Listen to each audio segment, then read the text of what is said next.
Bonsoir, chers frères et sœurs. Soyez les bienvenus sur Anjombolo TV. Comme toujours, c'est un réel plaisir pour moi de venir à vous, afin qu'ensemble nous nous rendions au pied du Seigneur de gloire Jésus-Christ pour partager le pain de vie, la parole de Dieu, la bonne nouvelle de l'élection de la grâce, la bonne nouvelle de la prédestination des élus de Dieu au salut. Je ne me lasse point de vous enseigner les mêmes choses, et comme dirait l'apôtre Paul, pour vous cela est salutaire. Donc ce soir, nous parlerons encore de l'élection de la grâce, nous parlerons de prédestination des élus de Dieu au salut. La conférence de ce soir, je l'ai intitulée l'élection de la grâce ou rien. L'élection de la grâce ou rien. En effet, je me propose ce soir, chers frères et sœurs, de partager avec vous l'ombre d'élection de la grâce à travers les Écritures. De même que le bonheur de l'homme à qui Dieu impute la justice sans les œuvres, mais aussi l'amère déception de l'homme qui recherche la justification dans les œuvres de la loi. À travers les expériences personnelles de figures bibliques typiques que sont le fils prodigue de la parabole éponyme, son frère aîné, Méphibosheth, fils de Jonathan, fils de Saül, l'apôtre Paul, Saul de Tarse, le roi David, Joseph, ses frères, le roi Nebuchadnezzar, roi de Babylone, Job, le peuple d'Israël, Abraham, Sarah, Isaac, Ismaël, Jacob, Ésaü, Abel, Caïn et le prophète Jérémie, dans le but d'exposer de manière mécanique et populaire, en raison de la difficulté manifeste du sujet, mais fidèlement, les deux voies de salut présentes dans les Écritures, à savoir l'élection de la grâce d'une part et la loi d'autre part. L'objectif étant de clairement faire connaître la supériorité de l'élection de la grâce sur la loi qui entraîne la colère de Dieu, étant la puissance du péché, le ministère de la condamnation, le ministère de la mort, le ministère de la malédiction, inutile et impuissante à conduire l'homme au salut, parce que le péché la rend sans force. L'élection de la grâce lui étant plus excellente, car établie sur de meilleures promesses, des promesses inconditionnelles. Nous ambitionnons ainsi, chers frères et sœurs, téléspectateurs de Anjombolo TV, de faire comprendre la nécessité de l'élection de la grâce en raison du péché en l'homme qui nous condamne tous sans exception et ne disparaîtra qu'à la résurrection des justes, lorsque ce corps corruptible revêtira l'incorruptibilité et que ce corps mortel revêtira l'immortalité. Nous espérons ainsi faire comprendre le but de l'élection de la grâce, savoir d'une part le salut du peuple de Dieu, qu'il a connu d'avance, qu'il a aimé d'avance, dès avant la fondation du monde, d'où aussi le bonheur de l'homme à qui Dieu impute la justice sans les œuvres, et d'autre part la gloire de Dieu, à un seul oncle est écrit. Dieu nous a élus avant la fondation du monde, écrit l'apôtre Paul aux Éphésiens. Dieu nous a choisis avant la fondation du monde, parce que c'est le sens du verbe élire, pour que nous soyons saints et irrépréhensibles devant lui. Et non parce que nous l'étions, mais afin que nous le soyons. Nous ayant prédestinés dans son amour à être ses enfants d'adoption par Jésus-Christ, selon le bon plaisir de sa volonté, à la louange de la gloire de sa grâce qu'il nous a accordée en son bien-aimé. D'où aussi l'idée biblique de prédestination. La prédestination selon le bon plaisir de la volonté de Dieu et l'absurdité de la folle prétention de la propre justice. En effet, chers frères et sœurs, téléspectateurs de Anjombolo TV, Moïse définit ainsi la justice qui vient de la loi. L'homme qui mettra ces choses en pratique vivra par elle.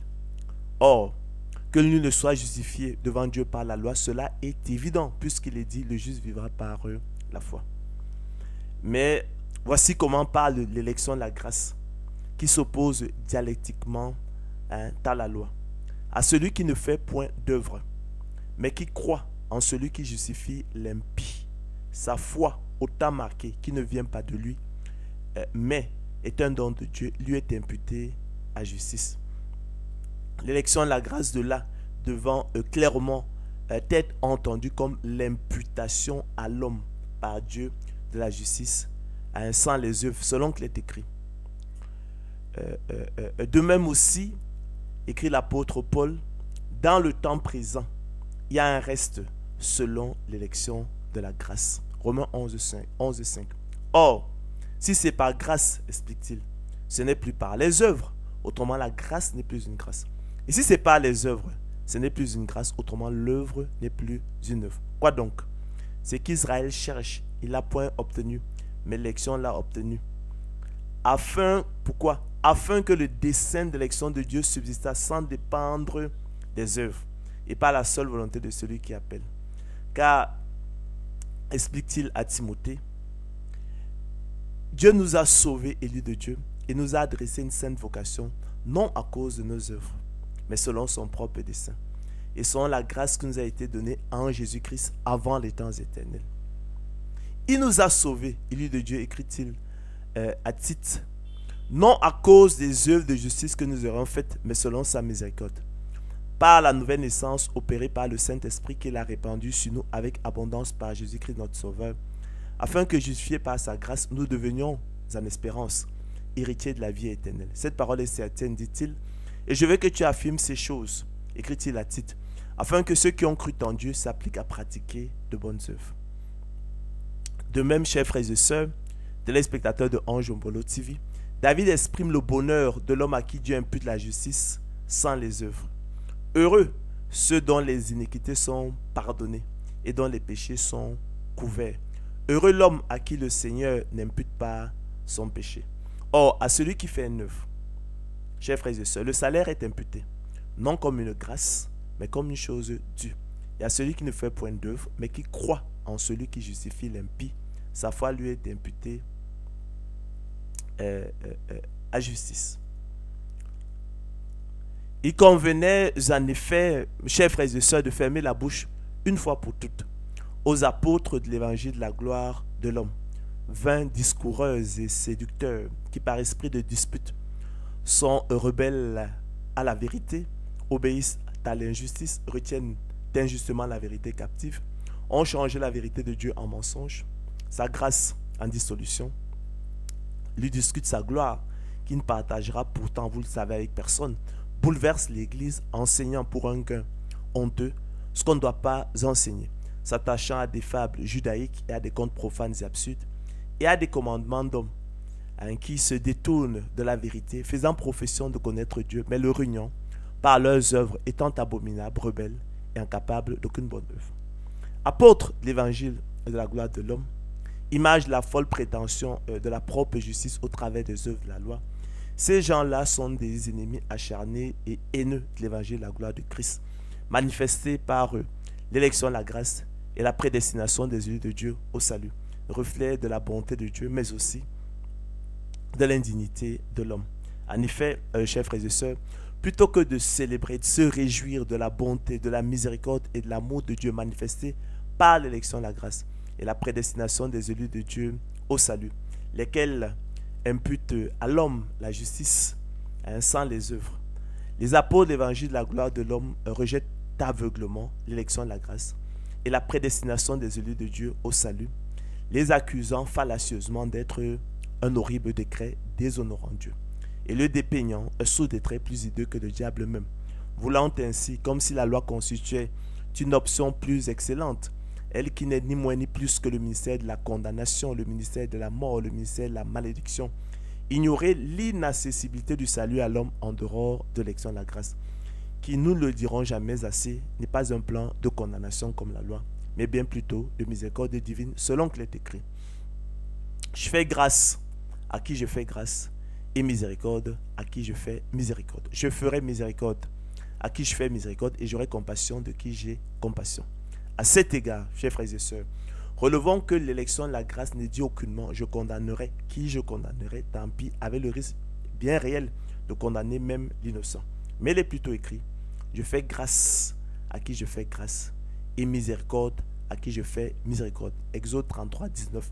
Ah, c'est l'entretien entre le Seigneur, entre l'Éternel Dieu et Moïse. Et dans Romains 9, 15, voici l'apôtre Paul paraphrase en disant je ferai miséricorde à qui je fais miséricorde et j'aurai compassion de qui j'ai compassion. En cela, chers frères et sœurs, l'élection de la grâce, comprenez-le, est une option plus excellente que la loi qui produit la colère de Dieu et condamne tous les hommes sans exception selon qu'il est écrit. Or, nous savons que tout ce que dit la loi, écrit l'apôtre Paul aux Romains, elle le dit afin que toute bouche soit fermée et que tout le monde soit reconnu coupable devant Dieu. Car nul ne sera justifié devant lui par les œuvres de la loi, puisque c'est par la loi que vient la connaissance du péché. Mais maintenant, sans la loi, est manifestée la justice de Dieu, à laquelle rendent témoignage la loi et les prophètes. Justice de Dieu par la foi en Jésus-Christ pour tous ceux qui croient. Il n'y a point de distinction, car tous juifs et païens ont péché et sont privés de la gloire de Dieu. Et ils sont gratuitement justifiés par sa grâce, par le moyen de la rédemption qui est en Jésus-Christ. C'est lui que Dieu a destiné par son sang à être, pour ceux qui croiraient, victime propitiatoire, afin de montrer sa justice, parce qu'il avait laissé impunis les péchés commis auparavant, au temps de sa patience, afin, dis-je, de montrer sa justice dans le temps présent, de manière à être juste tout en justifiant celui qui a la foi en Jésus-Christ. Où donc est le sujet de se glorifier, écrit l'apôtre Paul? Il est exclu, répond-il. Par quelle loi? Par la loi des œuvres? Non, mais par la loi de la foi, ou plutôt, par la loi du don de la foi. Car nous pensons, écrit l'apôtre Paul, que l'homme est justifié par la foi sans les œuvres de la loi. Ou plutôt, car nous pensons que l'homme est justifié par le moyen du don de la foi sans les œuvres de la loi. C'est pourquoi aussi, les héritiers le sont par la foi, pour que ce soit par grâce. Or, à celui qui fait une œuvre, explique-t-il, le salaire est imputé non comme une grâce, mais comme une chose due. Et à celui qui ne fait point d'œuvre, mais qui croit en celui qui justifie l'impie, sa foi lui est imputée à justice.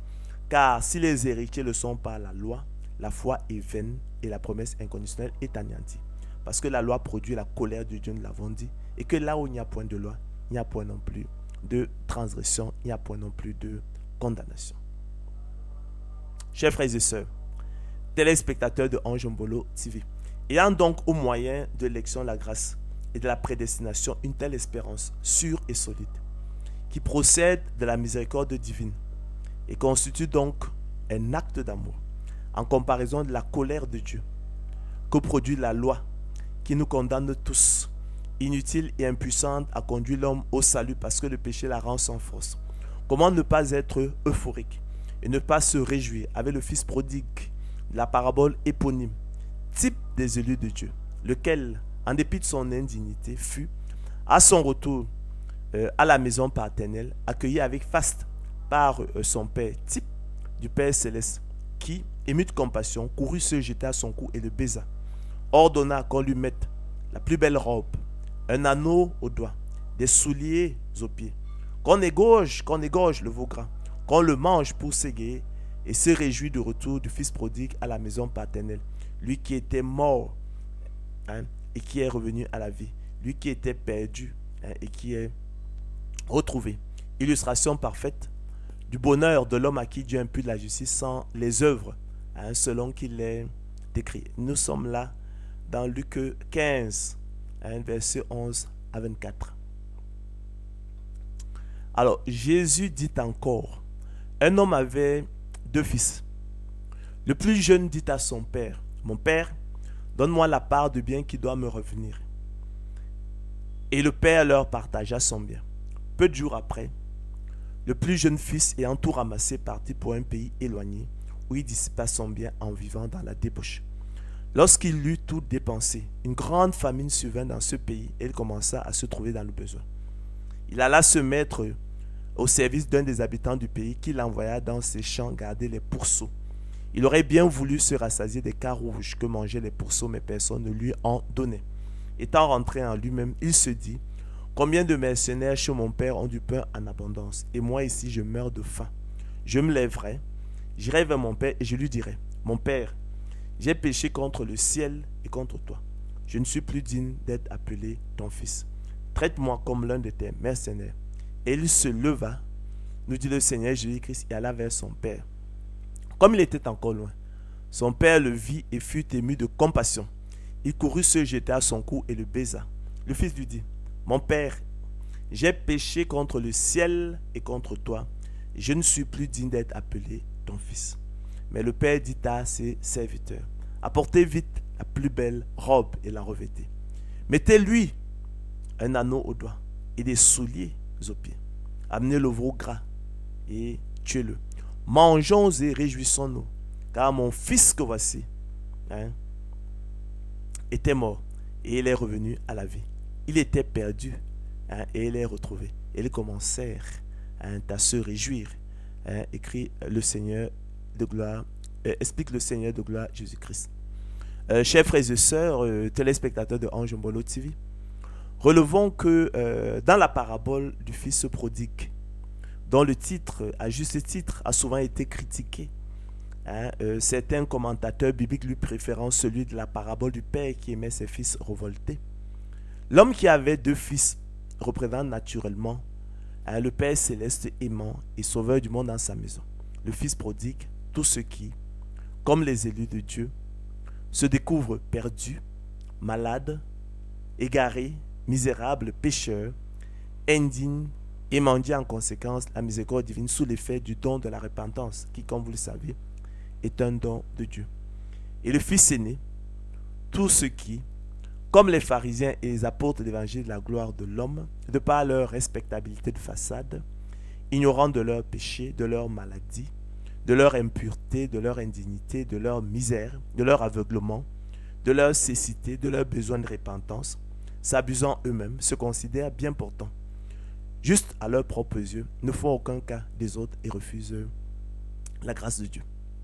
À cet égard, chers frères et sœurs, il apparaît clairement que, de même que le fils prodigue, type des élus de Dieu, je l'ai dit, à son retour à la maison paternelle, s'est reconnu lui-même indigne d'être appelé fils de son père.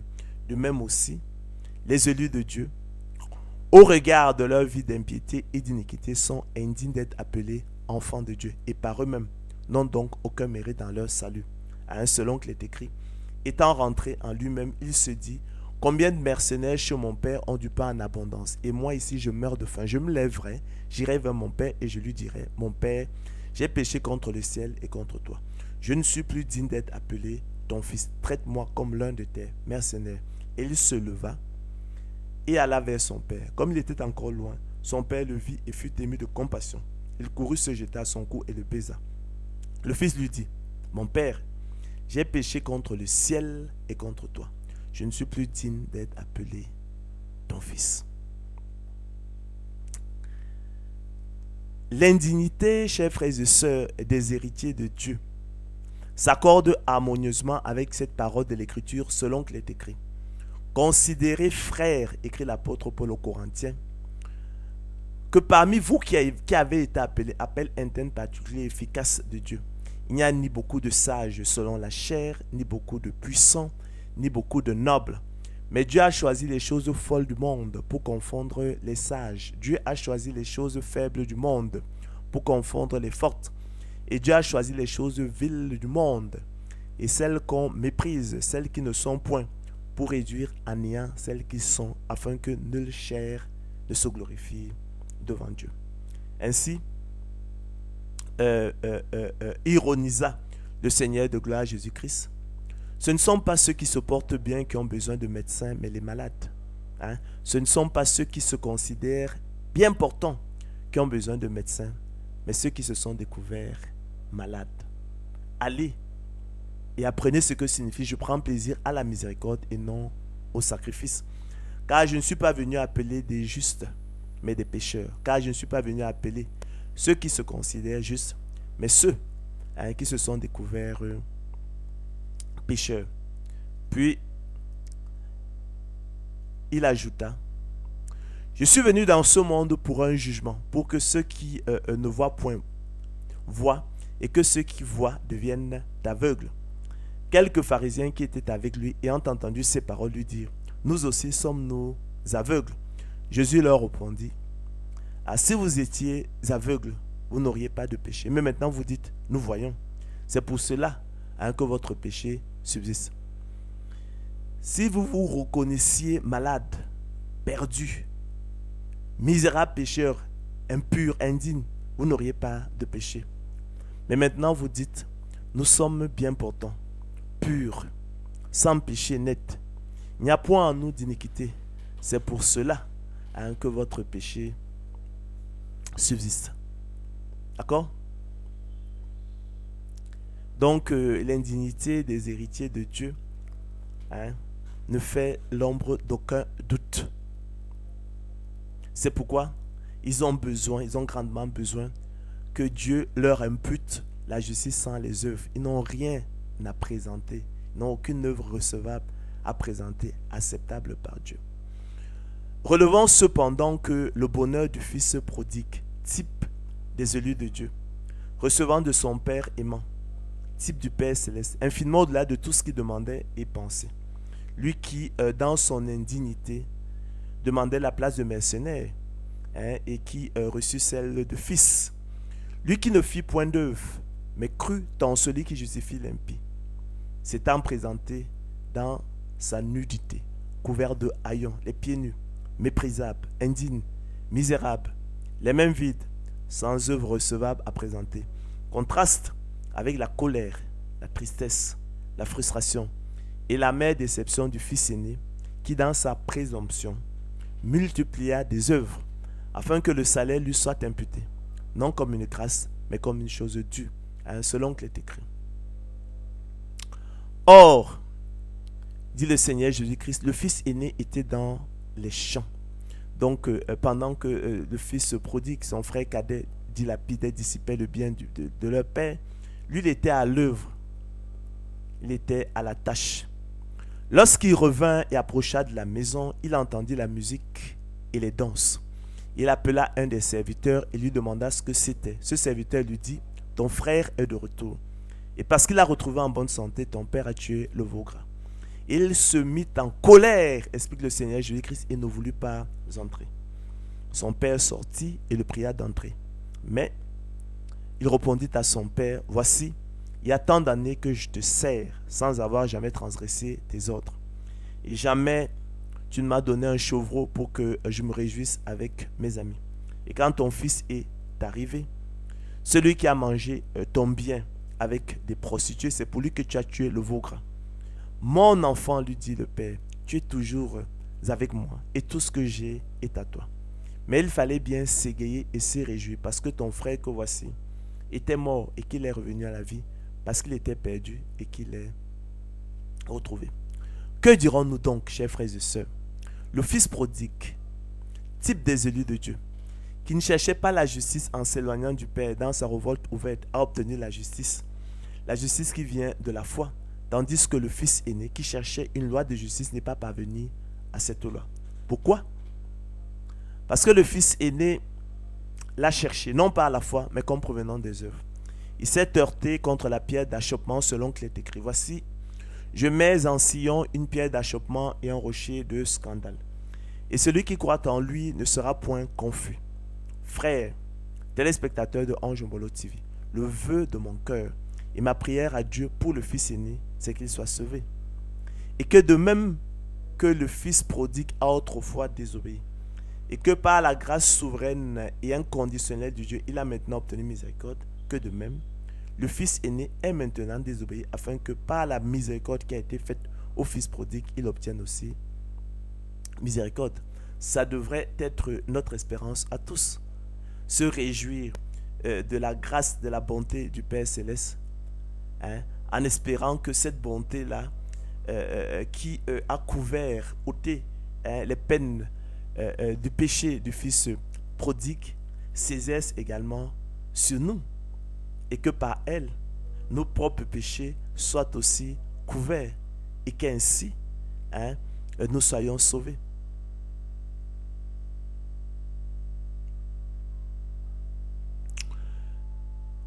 Je lui rends le témoignage qu'il a du zèle pour Dieu, mais sans intelligence. Ne connaissant pas la justice de Dieu et cherchant à établir sa propre justice, il ne s'est pas soumis à la justice de Dieu. Car Christ est la fin de la loi pour la justification de tous ceux qui croient. Nous ayant racheté de la malédiction de la loi, étant devenu malédiction pour nous, car il est écrit, maudit est quiconque est pendu au bois, afin que nous ressuscitions par le moyen du don de la foi, l'Esprit qui avait été promis. Quoi donc? Ce que le Fils aîné cherche, il n'a pas obtenu, mais l'élection de la grâce l'a obtenu. Car nous pensons, écrit l'apôtre Paul, que l'homme est justifié par le moyen du don de la foi sans les œuvres de la loi. Ces choses, chers frères et sœurs, comprenez-le, sont allégoriques. Car ces deux fils sont deux alliances. La loi d'une part enfantant pour la servitude. D'accord? Ça, c'est le fils aîné. La condamnation, la mort, la malédiction, la colère, la tristesse, la frustration et l'amère déception. Car le fils aîné symbolise la loi, la promesse conditionnelle, l'évangile, la gloire de l'homme, qui est une impasse, un échec, une vaine illusion, une quête sans fin et inutile. Le ministère de la condamnation, le ministère de la mort, le ministère de la malédiction et un autre évangile, abusant l'homme en lui voilant sa misère, son impureté, son indignité, son néant, éloignant ainsi de son cœur la conviction de péché et la repentance nécessaire au salut. C'était le malheur du fils prodigue, du fils aîné, la parabole du fils prodigue, qui avait en cela, comme nous verrons, emprunté la voie de Caïn. Il était aveuglé. Il n'avait pas conscience de son impureté. D'accord? Lui qui se considérait comme bien portant, net, pur comme de l'or. Mais le fils prodigue, lui, symbolise l'élection de la grâce. L'imputation à l'homme par Dieu de la justice sans les œuvres. Vous l'avez vu?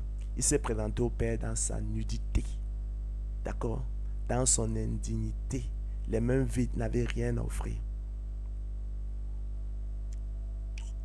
La promesse inconditionnelle, le ministère de l'Esprit, le ministère de la justice, l'évangile, la gloire de Christ, la liberté et le bonheur de l'homme à qui Dieu impute la justice sont les œuvres. Car le Fils prodigue, chers frères et sœurs, c'est une nouvelle alliance.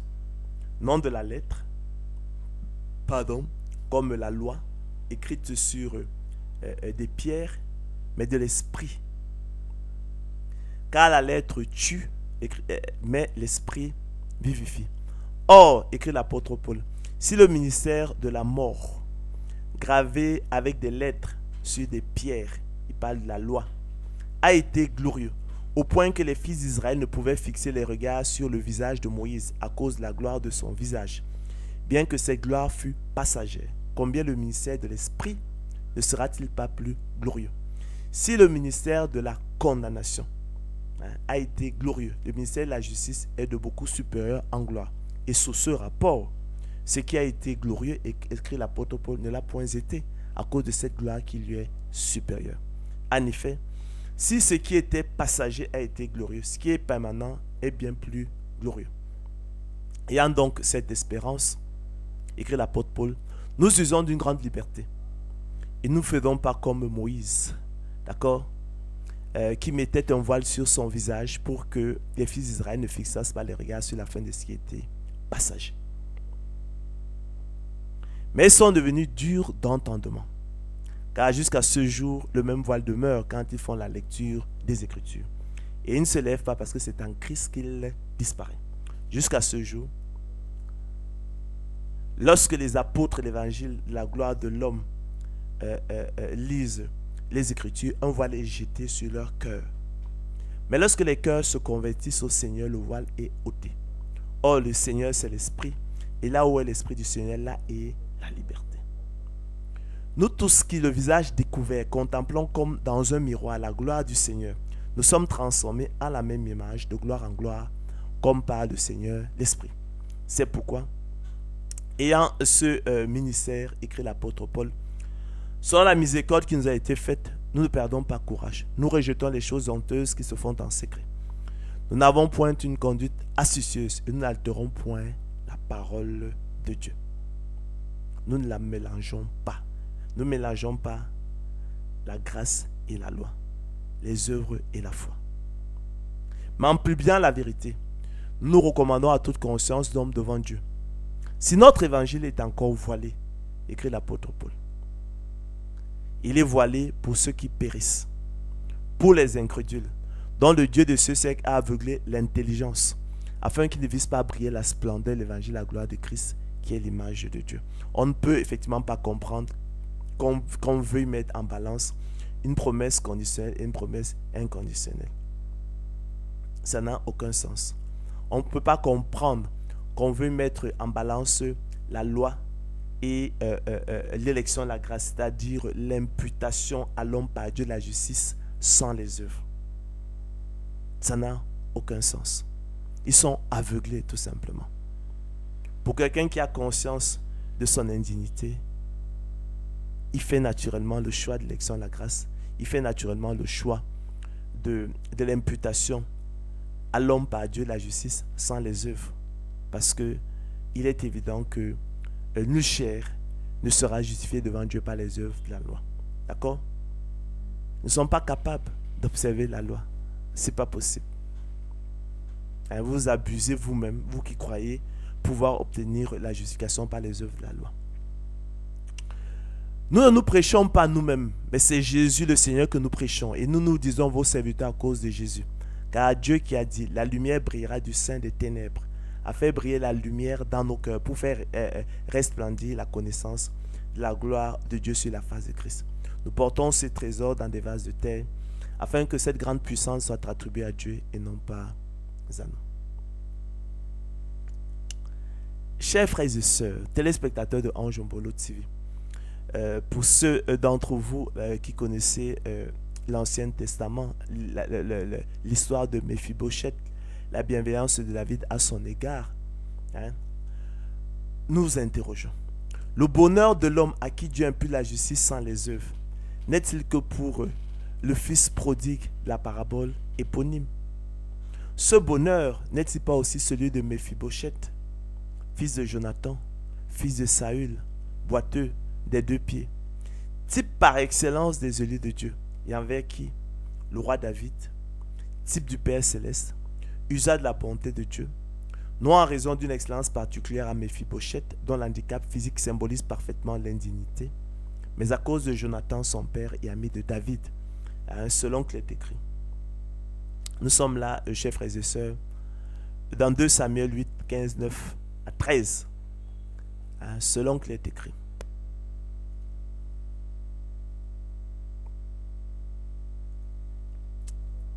Alors, David régna sur Israël. Il faisait droit et justice à tout son peuple. Joab commandait l'armée. Josaphat était archiviste. Zadok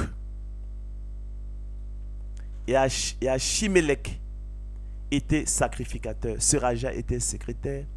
Benaja était chef des Kérétiens et des Pélétiens.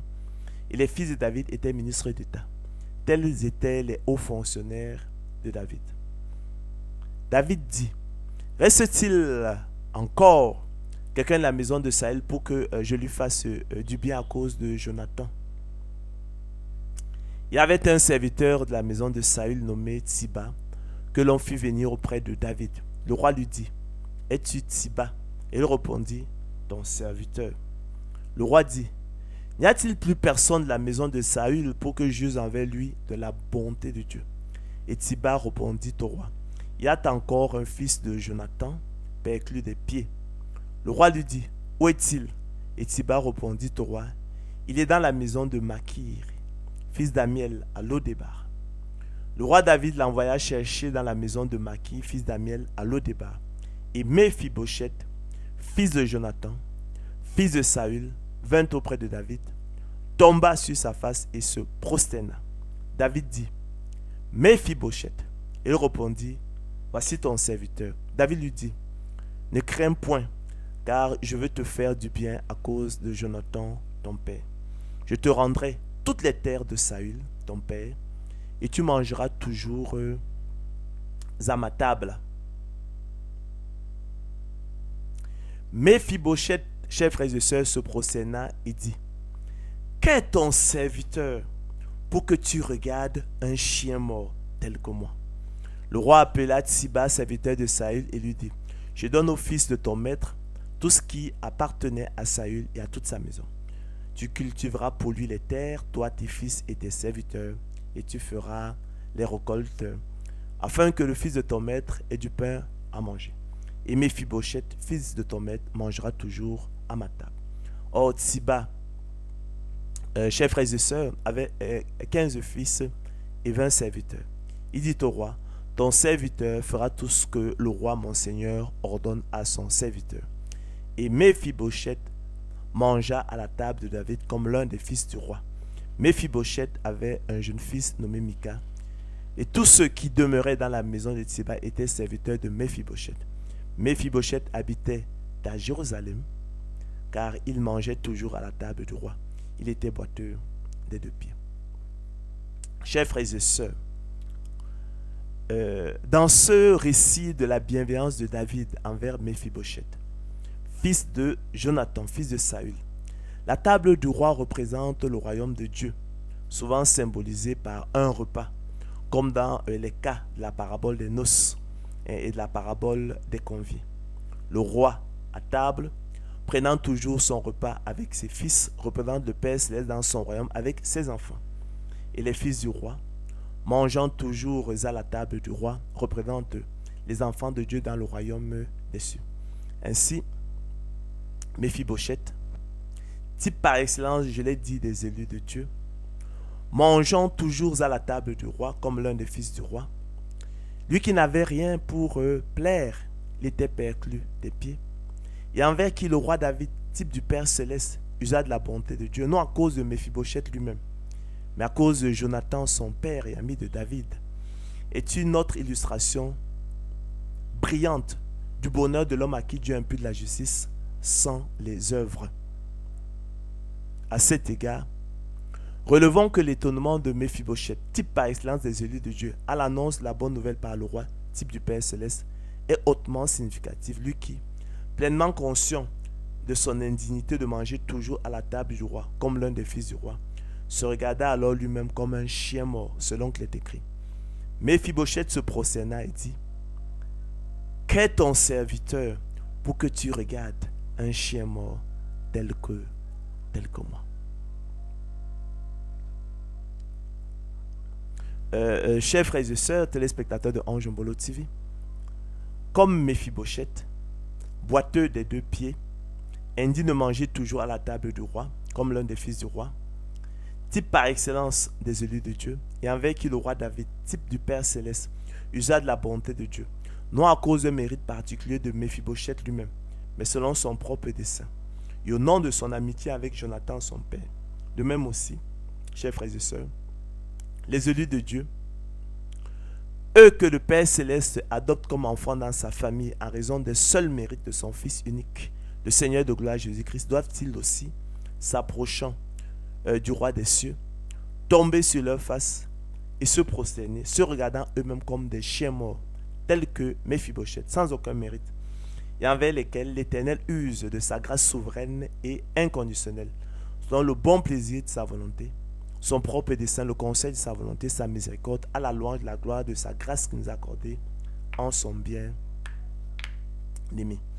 Soulignons, chers frères et sœurs, que le livre de Job se referme sur le même enseignement pratique. Lorsque son œil croisant la majesté divine, Job se condamne et se répand sur la poussière et sur la cendre, selon qu'il est écrit.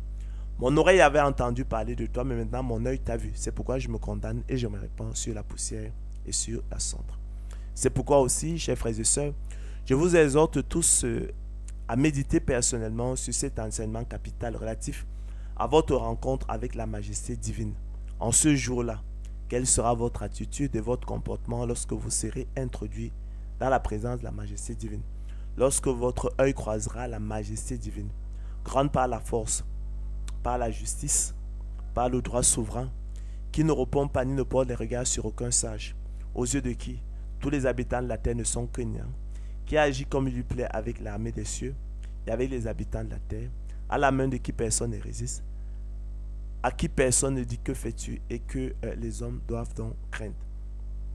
Ferez-vous, chers frères et sœurs, simplement une légère et très respectueuse inclinaison de la tête, mettant ainsi votre confiance en la chair, vous regardant comme pur, comme l'or, net, sans iniquité, ayant en tête le souvenir frais de vos bonnes œuvres, de vos mérites, confiant en vous-même que le salaire vous est imputé non comme une grâce mais comme une chose de Dieu. Ou alors, comme Méphibosheth, conscient de votre indignité, de votre impureté, de votre néant, tomberez-vous sur votre face et vous prosternant, lui direz-vous: Seigneur, qu'est ton serviteur pour que tu regardes un chien mort tel que moi? Ferez-vous comme Job, qui se condamna lui-même et se repentit sur la poussière et sur la cendre, selon qu'il est écrit: Mon oreille avait entendu parler de toi, mais maintenant mon œil t'a vu. C'est pourquoi je me condamne et je me répands sur la poussière et sur la cendre. L'élection de la grâce traite de choses célestes, des choses que l'œil n'a point vues, que l'oreille n'a point entendues, qui ne sont point montées au cœur de l'homme, que l'homme ne conçoit même pas. D'accord? Des choses que Dieu a réservées pour ceux qui l'aiment. D'accord? Il nous l'a révélé avec puissance par son Esprit Saint, à travers toutes ces ombres de l'élection de la grâce, toutes ces ombres de l'imputation à l'homme par Dieu de la justice sans les œuvres. Nous l'avons vu précédemment à travers le Fils, à travers le bonheur du Fils prodigue, d'accord? La mère déception du fils, de son frère aîné. Nous le voyons là encore avec Méphibosheth, d'accord? Avec qui le roi David, type du Père Céleste, use de la bonté de Dieu. Non à cause de Méphibosheth, il était perclus des pieds. D'accord? Mais à cause de Jonathan, son père et ami de David. Relevons, chers frères et sœurs, que Méphibosheth, fils de Jonathan, fils de Saül, type par excellence des élus de Dieu, avait pour seul mérite, si tant est que cela soit un mérite, d'être le fils de Jonathan, son père. Mes chers frères et sœurs, choisit-on réellement sa famille, sa race, son père, sa mère? Non. Vous le savez, il n'est pas au pouvoir de l'homme de choisir son père. Et comme dirait l'un de vos poètes, l'un de vos artistes, Maxime Le Forestier, l'homme naît quelque part selon le bon plaisir de la volonté de Dieu. Ainsi, même la naissance de Méphibosheth dans la maison de Jonathan, un fils de Saül, laquelle lui valut le privilège de manger toujours à la table du roi comme l'un des fils du roi, est encore l'œuvre souveraine et miséricordieuse de la main du Tout-Puissant, et une note de prédestination et de la souveraineté de Dieu dans son monde qu'il tient dans sa main. Acclamons l'Éternel, le Père de notre Seigneur Jésus-Christ, pour sa sagesse infiniment variée, selon qu'il est écrit: ô profondeur de la richesse, de la sagesse et de la science de Dieu, que ses jugements sont insondables et ses voies incompréhensibles. Car qui a connu la pensée du Seigneur ou qui a été son conseil, qui lui a donné le premier pour qu'il la recevoir en retour? C'est de lui, par lui et pour lui que sont toutes choses. À lui la gloire dans tous les siècles. Amen. Chers frères et sœurs, après l'exemple du fils prodigue, que nous avons mis en contraste avec l'expérience de son frère aîné, après l'expérience de Méphibosheth, prenons maintenant une autre expérience, c'est celle de l'apôtre Paul, type des élus de Dieu, et discourant sur son propre parcours spirituel marqué par sa prédestination et l'allégresse ambiante, et qui exprime également à travers sa propre expérience spirituelle le bonheur de l'homme à qui Dieu impute la justice sans les œuvres, selon qu'il est écrit. Je vous déclare, frères, écrit l'apôtre Paul aux Galates, que l'évangile qui est annoncé par moi n'est pas de l'homme. D'accord? Car je ne l'ai reçu ni appris d'un homme, mais par une révélation de Jésus-Christ. Vous avez su en effet quelles étaient autrefois ma conduite dans le judaïsme, comment je persécutais à outrance et ravageais l'église de Dieu, et comment j'étais plus avancé dans le judaïsme que beaucoup de ceux de mon âge et de ma nation, étant animé d'un zèle excessif pour les traditions de mes pères. Mais lorsqu'il plut à celui qui m'avait mis à part dès le sein de ma mère, et qui m'a appelé par sa grâce, de révéler à moi son Fils, afin que je l'annonçasse parmi les païens, aussitôt, je ne consultais ni la chair ni le sang, et je montai point à Jérusalem vers ceux qui furent apôtres avant moi. Mais je partis pour l'Arabie. Puis je revins encore à Damas. 3 ans plus tard, je montai à Jérusalem pour faire la connaissance de Céphas. Et je demeurai 15 jours chez lui. Mais je ne vis aucun autre des apôtres, si ce n'est Jacques, le frère du Seigneur. Dans ce que je vous écris, voici, devant Dieu, je ne mens point. J'allais ensuite dans les contrées de la Syrie et de la Cilicie. Or, j'étais inconnu de visage aux églises de Judée qui sont en Christ. Seulement, elles avaient entendu dire: celui qui autrefois nous persécutait annonce maintenant la foi qu'il s'efforçait alors de détruire et glorifier Dieu à mon sujet, écrit l'apôtre Paul. De même, chers frères et sœurs, l'apôtre Paul lui-même, conscient de son privilège, de son impureté, de son péché, de son indignité et de la bonté de Dieu à son égard, lui rendait également grâce selon qu'il est écrit. Je rends grâce à celui qui m'a fortifié, à Jésus-Christ notre Seigneur, de ce qui m'a jugé fidèle en m'établissant dans le ministère, moi qui étais auparavant un blasphémateur, un persécuteur, un homme violent. Mais j'ai obtenu miséricorde parce que j'agissais par ignorance. Les apôtres de l'évangile, la gloire de l'homme agissent par ignorance, dans l'incrédulité. Et la grâce de notre Seigneur a surabondé avec la foi et la charité qui est en Jésus-Christ. C'est une parole certaine et entièrement digne d'être reçue que Jésus-Christ, écrit l'apôtre Paul, est venu dans le monde pour sauver les pécheurs dont je suis le premier. Il se présentait comme le premier des pécheurs. Et toi, tu t'imagines, tu n'es pas un pécheur. Mais j'ai obtenu miséricorde, dit-il, afin que Jésus-Christ fît voir en moi le premier toute sa longanimité, pour que je servisse d'exemple à ceux qui croiraient en lui, pour la vie éternelle. Au roi des siècles, immortel, invisible, seul Dieu soit honneur et gloire au siècle des siècles. Amen. Nous savons en effet, explique-t-il, que la loi est spirituelle, mais moi je suis charnel, vendu au péché. C'est parce que nous sommes vendus au péché que nous avons besoin de l'élection de la grâce. Et comme nous avons intitulé notre conférence, ce sera l'élection de la grâce ou rien du tout. Donc l'élection de la grâce ou la mort, l'élection de la grâce ou l'enfer, l'élection de la grâce ou l'étang ardent de feu et de soufre. Donc nous avons besoin de l'élection de la grâce parce que nous sommes vendus au péché. C'est ça qu'il faut reconnaître. D'accord? Sentez votre misère, dira l'apôtre Jacques. Car, écrit l'apôtre Paul, je ne sais pas ce que je fais, je ne comprends pas ce que je fais. Je ne fais point ce que je veux et je fais ce que je hais. Vous voyez cette dualité-là en l'homme. On peut l'illustrer facilement à travers l'expérience d'un alcoolique ou d'un toxicomane fréquentant assidûment effectivement des maisons de désintoxication et de cure pour se débarrasser de ces addictions. D'accord? Mais qui replonge.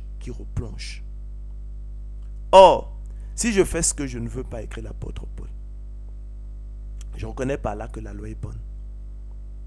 Et maintenant, ce n'est plus moi qui le fais, mais c'est le péché qui habite en moi. Ce qui est bon, je le sais, n'habite pas en moi, c'est-à-dire dans ma chair. J'ai la volonté, écrit l'apôtre Paul, mais non le pouvoir de faire le bien. Car la chose impossible à la volonté parce que le péché la rend sans force.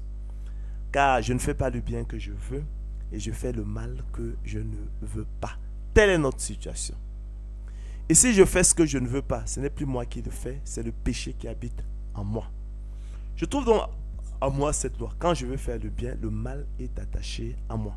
Car je prends plaisir à la loi de Dieu, à un seul homme intérieur, mais je vois dans mes membres une autre loi qui lutte contre la loi de mon entendement et qui me rend captif de la loi du péché qui est dans mes membres. Misérable que je suis, écrira l'apôtre Paul. Misérable que je suis. D'accord? L'apôtre Paul, lui, se considère comme le premier des pécheurs. Il s'écrit misérable que je suis. Hein?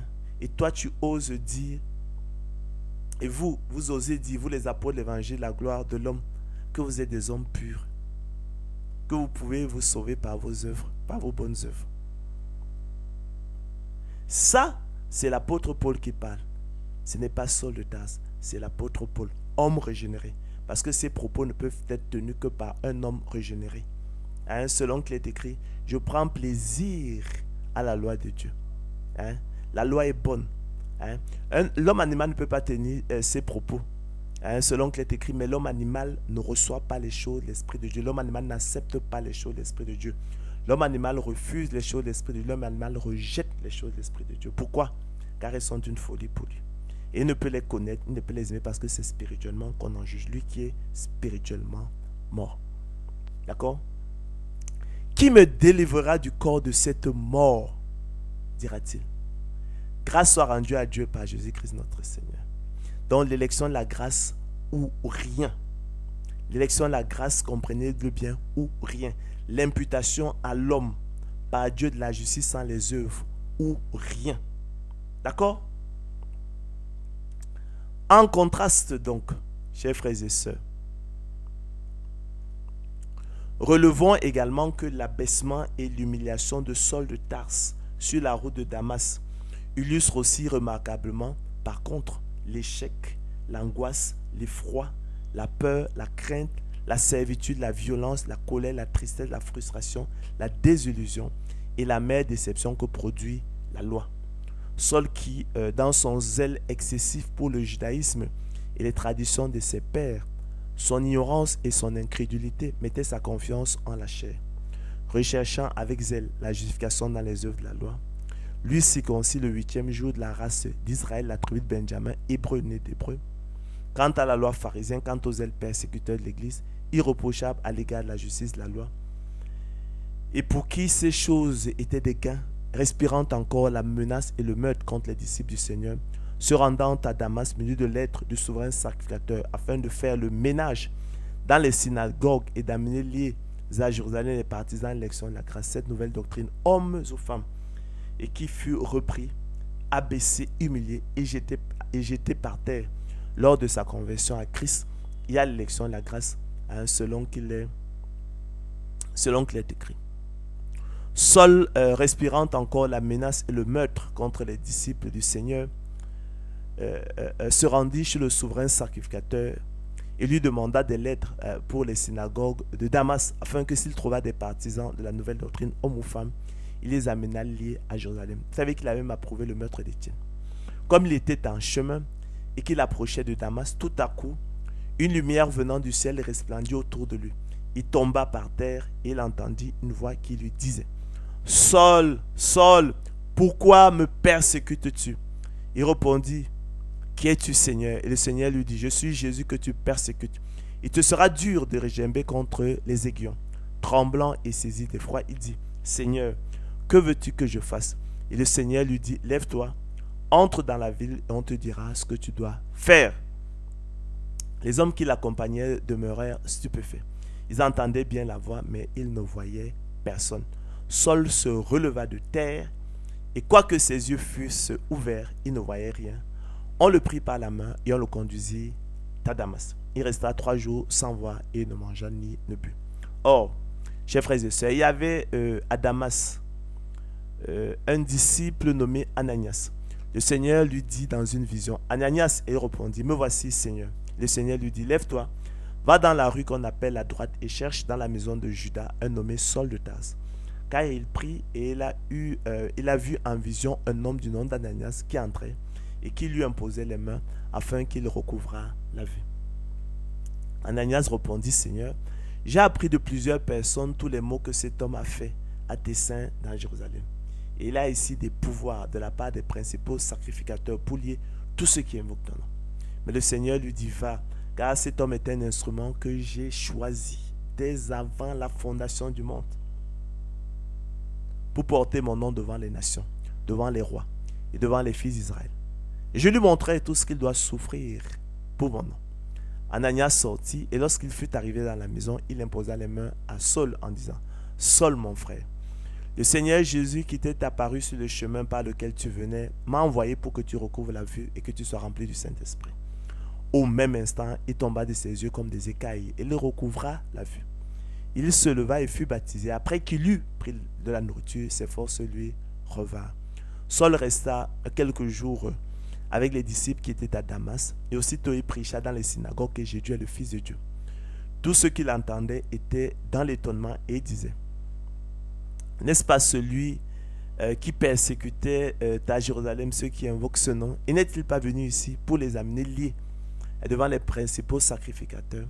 Cependant, Saul se fortifiait de plus en plus et confondait les Juifs qui habitaient Damas, démontrant que Jésus est le Christ.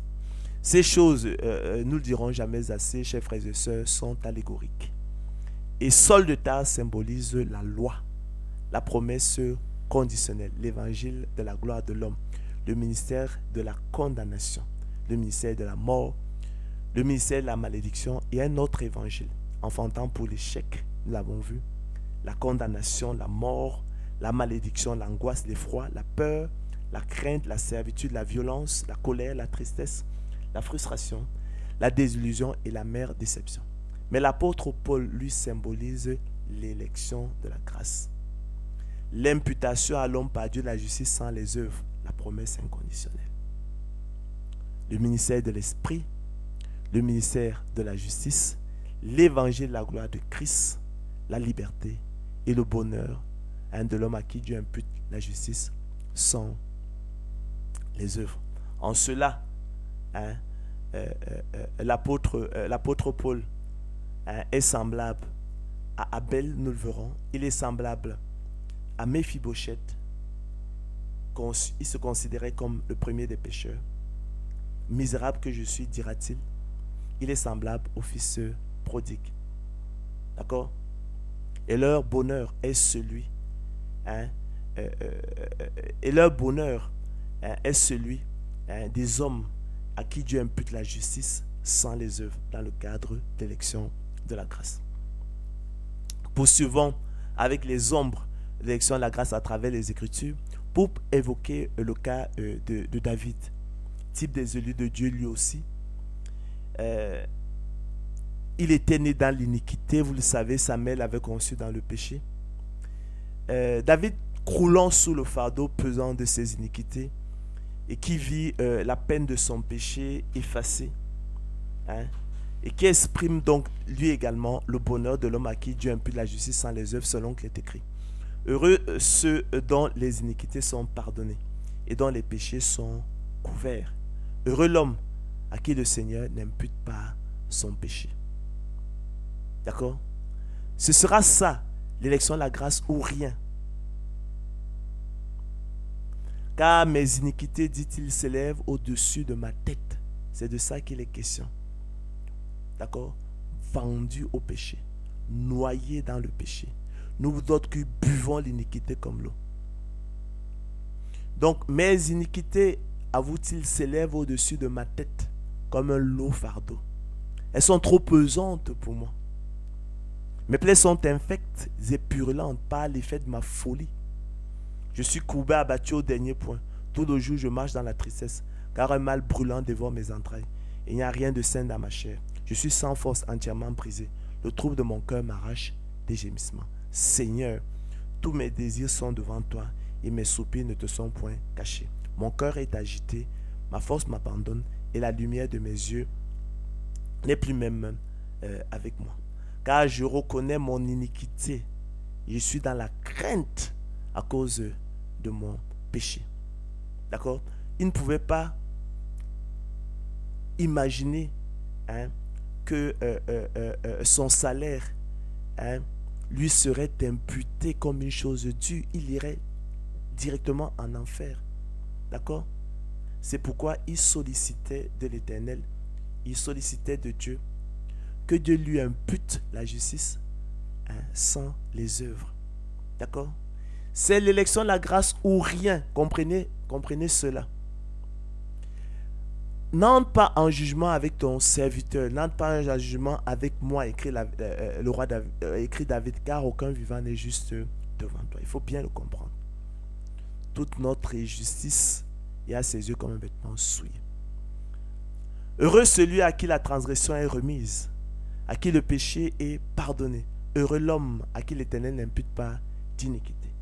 Tant que je me suis tué, mes os se consumaient. Je gémissais toute la journée, car nuit et jour, ta main s'appesantissait sur moi. Ma vigueur n'était plus que sécheresse, comme celle de l'été. Je t'ai fait connaître mon péché. Je n'ai pas caché mon iniquité. J'ai dit, j'avouerai mes transgressions à l'Éternel. Et tu as effacé la peine de mon péché. Poussez des cris de joie, vous tous qui êtes de droit de cœur. Ainsi, chers frères et sœurs, celui qui cache ses transgressions, comme le fils aîné, de la parabole du fils prodigue, ne prospère point. Mais celui qui les avoue et qui les délaisse, comme le fils prodigue, obtient miséricorde. Selon qu'il est écrit. Si nous disons nous n'avons pas de péché, écrit l'apôtre Jean, comme le fils aîné de la parabole du fils prodigue, nous nous séduisons nous-mêmes. C'est le cas des apôtres de l'évangile de la gloire de l'homme. Et la vérité n'est point en nous. La vérité n'est point en nous. Si nous confessons nos péchés comme le fils prodigue, il est fidèle et juste pour nous les pardonner, pour nous purifier de toute iniquité. Si nous disons nous n'avons pas de péché, comme les apôtres de l'évangile de la gloire de l'homme, le fils aîné de la parabole du fils prodigue, nous le faisons menteur et sa parole n'est point en nous. La parole de Dieu n'est point dans l'évangile de la gloire de l'homme, car il n'y a point d'homme qui ne pêche. N'oubliez jamais. Ainsi, chers frères et sœurs, David, type des élus de Dieu, croulant sous le fardeau pesant de ses iniquités, les avouant à l'Éternel en l'implorant de les couvrir et de ne point les lui imputer, conscient de son impureté, de son indignité et de sa condamnation certaine face à un éventuel jugement, et obtenant l'effacement de la peine de ses péchés, est une autre illustration parfaite du bonheur de l'homme à qui Dieu impute la justice sans les œuvres. L'élection de la grâce ou rien. Alors, nous pouvons continuer avec les ombres de l'élection de la grâce à travers les frères de Joseph. Les frères de Joseph qui sont des types, qui sont un type de l'élection de la grâce. Joseph lui-même qui est un type du Christ, qui est le type par excellence du Christ. Donc, de même, chers frères et sœurs, l'épisode de Joseph, type par excellence de Jésus, agneau sans défaut et sans tache, prédestiné avant la fondation du monde, prédestiné à recevoir la supériorité en gloire, en renom et en magnificence dans toute la maison de Jacob son père, à travers les deux rêves prémonitoires de l'enfant alors âgé de 17 ans, et manifesté avec puissance comme gouverneur du pays d'Égypte et sauveur d'Israël, usant de la bonté de Dieu envers ses frères et bourreaux, type des élus de Dieu, je l'ai dit, qui jadis le haïrent, complotèrent même de lui ôter la vie et le vendirent comme esclave, pour se débarrasser de lui et anéantir ainsi ses rêves, leur demandant de raconter à son père Jacob toute sa gloire en Égypte, et lui adressant l'invitation de le rejoindre dans le pays d'Égypte avec toute sa famille pour leur sauver la vie. Illustre aussi brillamment le bonheur de l'homme à qui Dieu impute la justice sans les œuvres selon qu'il est décrit.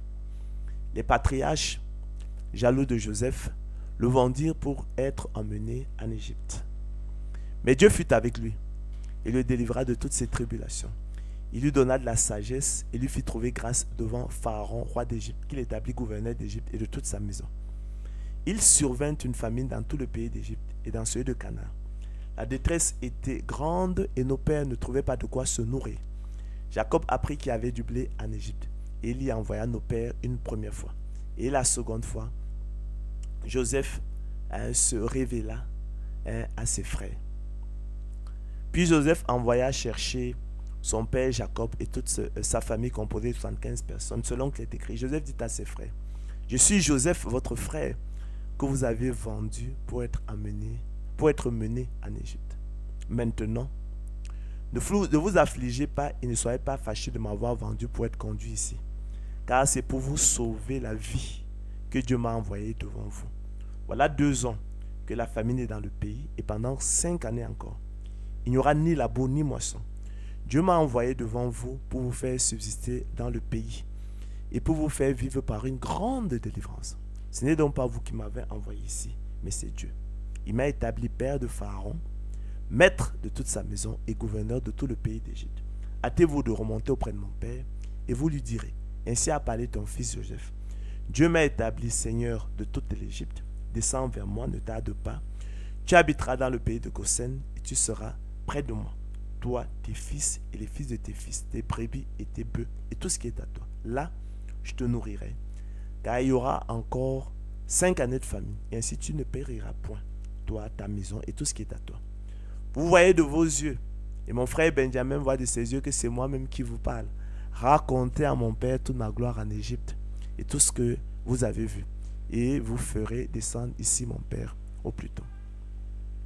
Ainsi, chers frères et sœurs, téléspectateurs de Ange Mbolo TV, les frères de Joseph, type des élus de Dieu, descendant en Égypte à l'invitation de Joseph dont ils furent les bourreaux, habitant dans une propriété dans le pays d'Égypte, dans la meilleure partie du pays, dans la contrée de Ramsès, sous la protection de Joseph, leur victime, échappant à une grande détresse causée par une longue famine ravageant tous les pays, et ayant ainsi la vie sauve par la bonté de Joseph à leur égard, eux qui autrefois haïrent leur sauveur.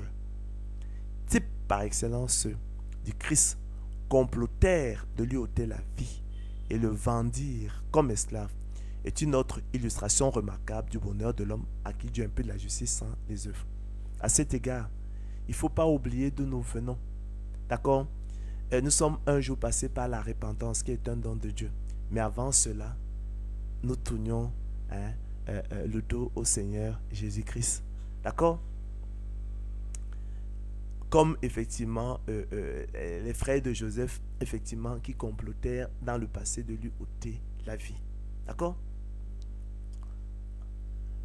Chers frères et sœurs, de même que Joseph, type par excellence du Christ, usa de la bonté de Dieu envers ses frères, type des élus de Dieu, nous l'avons dit, et qui en étaient absolument indignes au regard de leur vie d'impiété et d'iniquité, comme en témoigne leur crime odieux à l'égard de l'enfant alors âgé de 17 ans.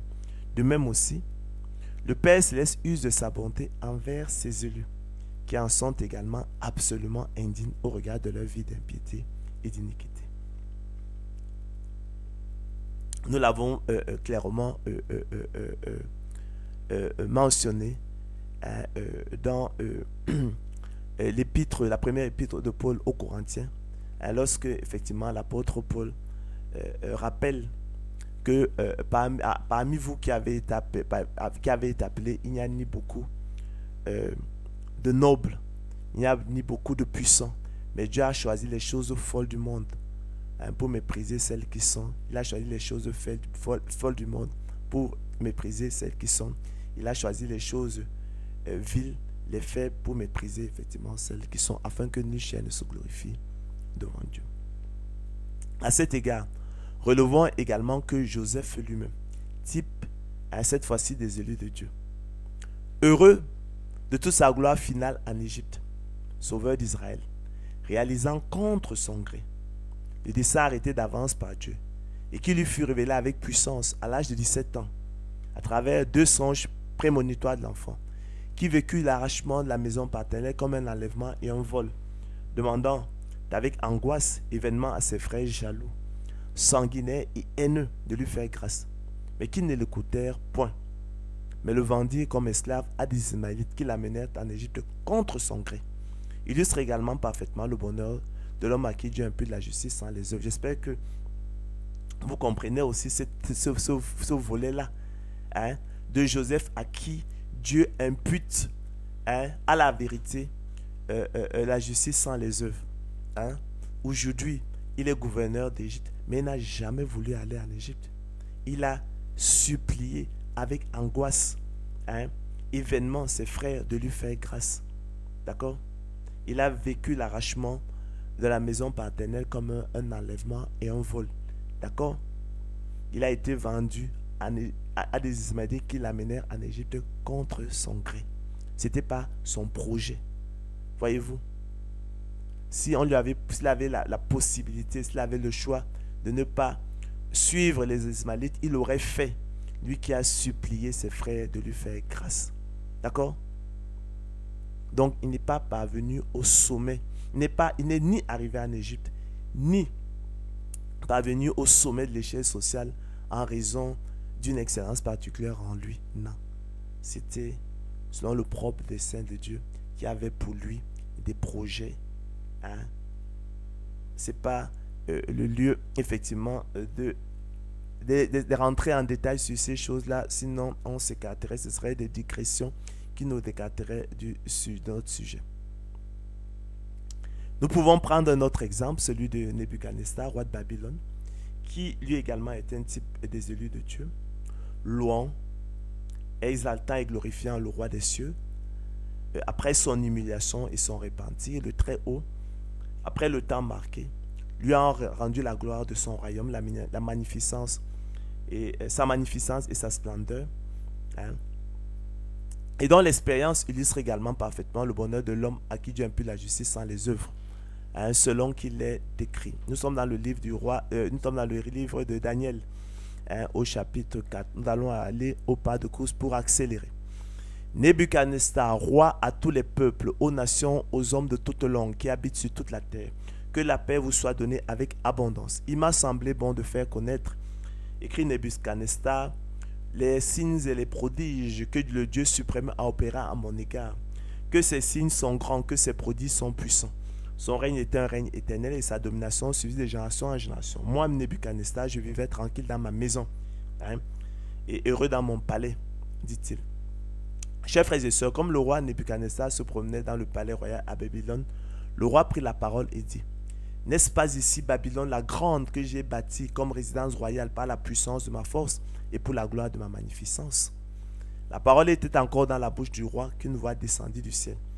Apprends, roi Nebuchadnezzar, qu'on va t'enlever le royaume. On te chassera du milieu des hommes. Tu auras ta demeure avec les bêtes des champs. On te donnera comme au bœuf de l'herbe à manger, et 7 ans passeront sur toi, jusqu'à ce que tu saches que le Très-Haut domine sur le règne des hommes, qu'il le donne à qui il lui plaît, et qu'il y élève le plus vil des hommes. Au même instant, la parole s'accomplit sur Nebuchadnezzar. Il fut chassé du milieu des hommes, il mangea de l'herbe comme des bœufs. Son corps fut trempé de la rosée du ciel, jusqu'à ce que ses cheveux crussent comme les plumes des aigles, et ses ongles comme ceux des oiseaux. Après le temps marqué, moi, Nebuchadnezzar, je levai les yeux vers le ciel, et la raison me revint. J'ai béni le Très-Haut, j'ai loué et glorifié celui qui vit éternellement, celui dont la domination est une domination éternelle, et dont le règne subsiste de génération en génération. Tous les habitants de la terre ne sont à ses yeux que néant. Il agit comme il plaît avec l'armée des cieux et avec les habitants de la terre, et il n'y a personne qui résiste à sa main ou qui lui dise: que fais-tu? En ce temps-là, la raison me revint. La gloire de mon royaume, ma magnificence et ma splendeur me furent rendues. Mes conseillers et mes grands me redemandèrent. Je fus rétabli dans mon royaume et ma puissance ne fit que s'accroître. Maintenant, moi, Nebuchadnezzar, je loue, j'exalte, je glorifie le roi des cieux, dont toutes les voies sont vraies et les voies justes, et qui peut abaisser ceux qui marchent avec orgueil. Ainsi, chers frères et sœurs, le roi Nebuchadnezzar, type des élus de Dieu, louant, exaltant et glorifiant le roi des cieux, dont toutes les œuvres sont vraies et les voies justes, et qui peut abaisser ceux qui marchent avec orgueil, rétabli par le Très-Haut dans son royaume auquel l'Éternel ne fit que donner de l'accroissement à la puissance, la gloire, la splendeur et la magnificence, reconnaissant qu'il devait tout, non à la puissance de sa main, mais à la bonté du Très-Haut, qui domine sur le règne des hommes, le donne à qui il lui plaît, et y élevant le plus vite des hommes, illustre donc également le bonheur de l'homme à qui Dieu impute la justice sans les œuvres.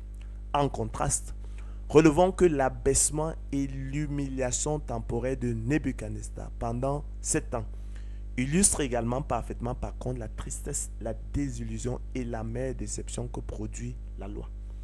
Le roi Nebuchadnezzar, qui alors dans son orgueil attribuait ses succès à la puissance de sa force et non à la grâce de Dieu, et qui fut repris, abaissé, humilié pour sa propre justice et son orgueil. Si nous prenons l'exemple de Job, qui également était un type des élus de Dieu, homme intègre et droit, vous le savez, il craignait Dieu, se détournait du mal. Job, se condamnant et se repentant sur la poussière et sur la cendre, lorsque son œil vit Dieu, de sa folie d'obscurcir les desseins de Dieu en parlant sans les comprendre, de merveilles qui le dépassent et qui ne conçoit pas, et qui fut alors repris dans son qui fut rétabli, je vais dire, dans son premier état après son humiliation et son repentir, l'Éternel lui accordant même le double de tout ce qu'il avait possédé. Par son expérience, donc Job illustre également le bonheur de l'homme le bonheur de l'homme à qui Dieu impute la justice sans les œuvres, selon qu'il est décrit. Job répondit à l'Éternel et dit: je reconnais que tu peux tout et que rien ne s'oppose à tes pensées. Quel est celui qui a la folie d'obscurcir mes desseins? Oui, j'ai parlé sans les comprendre de merveilles qui me dépassent et que je ne conçois pas. Écoute-moi et je te parlerai. Je t'interrogerai, tu m'instruiras. Mon oreille avait entendu parler de toi, maintenant mon œil t'a vu. C'est pourquoi je me condamne et je me répands sur la poussière et sur la cendre. Après que l'Éternel eut adressé ses paroles à Job, il eut égard à Job. L'Éternel rétablit Job dans son premier état et l'Éternel lui accorda le double de tout ce qu'il avait possédé. Les frères, les sœurs et les anciens amis de Job vinrent tous le visiter et ils mangèrent avec lui dans la maison. Ils le plaignirent et le consolèrent de tous les malheurs que l'Éternel avait fait venir sur lui. Et chacun lui donna un quesita et un anneau d'or. Pendant ces dernières années, Job reçut de l'Éternel plus de bénédictions qu'il en avait reçues dans les premières. Il posséda 14 000 brebis, 6 000 chameaux, 1000 paires de bœufs et 1000 ânes. Il eut 7 fils et 3 filles. Il donna à la première le nom de Jémima, à la seconde celui de Ketsa et à la troisième celui de Keren Apuk. Il n'y avait pas dans tout le pays d'aussi belles femmes que les filles de Job. Leur père leur accorda une part d'héritage parmi leurs pères. Job vécut après cela 140 ans et il vit ses fils et les fils de ses fils jusqu'à la 4e génération. Et Job mourut âgé et rassasié de jours. Ainsi, chers frères et sœurs, le rétablissement de Job, type des élus de Dieu, dans son premier état, après son humiliation et son repentir, l'Éternel lui accorda même le double de tout ce qu'il avait possédé. Lui qui précédemment, jusqu'à son dernier soupir, voulait défendre son innocence et sa propre justice, reconnaissant à présent son indignité, son impureté et son ayant face à la majesté divine. Illustre donc également le bonheur de l'homme à qui Dieu impute la justice sans les œuvres. En contraste, relevons également que l'abaissement et l'humiliation temporaire de Job, couplés à ses errements, illustrent aussi parfaitement par contre la tristesse, la colère, la frustration, la désillusion et la mère déception que produit la loi. Job, qui alors dans l'aveuglement et l'obscurité de son ignorance, se proposait jusqu'à son dernier soupir de défendre son innocence et de se justifier devant Dieu, et qui déclarait à qui voulait l'entendre: je suis pur, je suis sans péché, je suis net, il n'y a point à moi d'iniquité. Si Dieu m'éprouvait, je sortirais pur comme l'or. Et qui fut repris, abaissé, humilié pour sa propre justice et sa présomption. L'élection de la grâce ou rien. De même, chers frères et sœurs, dans son épître aux Romains, l'apôtre Paul, en soulignant que Dieu ne se répand pas de ses dons et de son appel, n'a point rejeté, en soulignant que Dieu, qui ne se répand pas de ses dons et de son appel, n'a point rejeté son peuple qu'il a connu d'avance, qu'il a aimé d'avance, et qu'ainsi tout Israël, aujourd'hui ennemi de l'évangile, vous le savez, sera néanmoins sauvé à cause de leur Père, exprime de même le privilège et le bonheur de l'homme à qui Dieu impute la justice sans les œuvres, selon qu'il est écrit. Je dis donc, Dieu a-t-il rejeté son peuple? Loin de là. Car moi aussi je suis israélite de la postérité d'Abraham, de la tribu de Benjamin. Dieu n'a point rejeté son peuple qu'il a connu d'avance. Dieu n'a point rejeté son peuple qu'il a aimé d'avance. Ne savez-vous pas ce que l'Écriture rapporte d'Élie, comment il adresse à Dieu cette plainte contre Israël? Seigneur, ils ont tué tes prophètes, ils ont renversé tes autels. Je suis resté moi seul et cherche à m'ôter la vie. Mais quelle réponse Dieu lui fait-il? Je me suis réservé 7000 hommes qui, comme toi, ne fléchiront point le genou devant Baal. D'accord? Il s'était totalement trompé. Il avait autour de lui 7000 frères qui, comme lui, effectivement, avaient été mis à part. D'accord? Et ne fléchiraient point le genou devant Baal. De même aussi, écrit l'apôtre Paul, dans le temps présent, il y a un reste selon l'élection de la grâce. Or, si c'est par grâce, écrit-il, ce n'est plus par les œuvres, autrement la grâce n'est plus une grâce. Et si c'est par les œuvres, ce n'est plus une grâce, autrement l'œuvre n'est plus une œuvre. Quoi donc? Ce qu'Israël cherche, il l'a pour obtenir l'élection, de la grâce l'a obtenu. Car je ne veux pas, frères, écrit-il, que vous ignoriez ce mystère, afin que vous ne vous regardiez point comme sages. C'est qu'une partie d'Israël est tombée dans l'endurcissement jusqu'à ce que la totalité des païens soit entrée. Ainsi, tout Israël sera sauvé selon qu'il est écrit, le libérateur viendra de Sion et détournera de Jacob les impiétés. Ce sera mon alliance avec eux lorsque j'ôterai leurs péchés.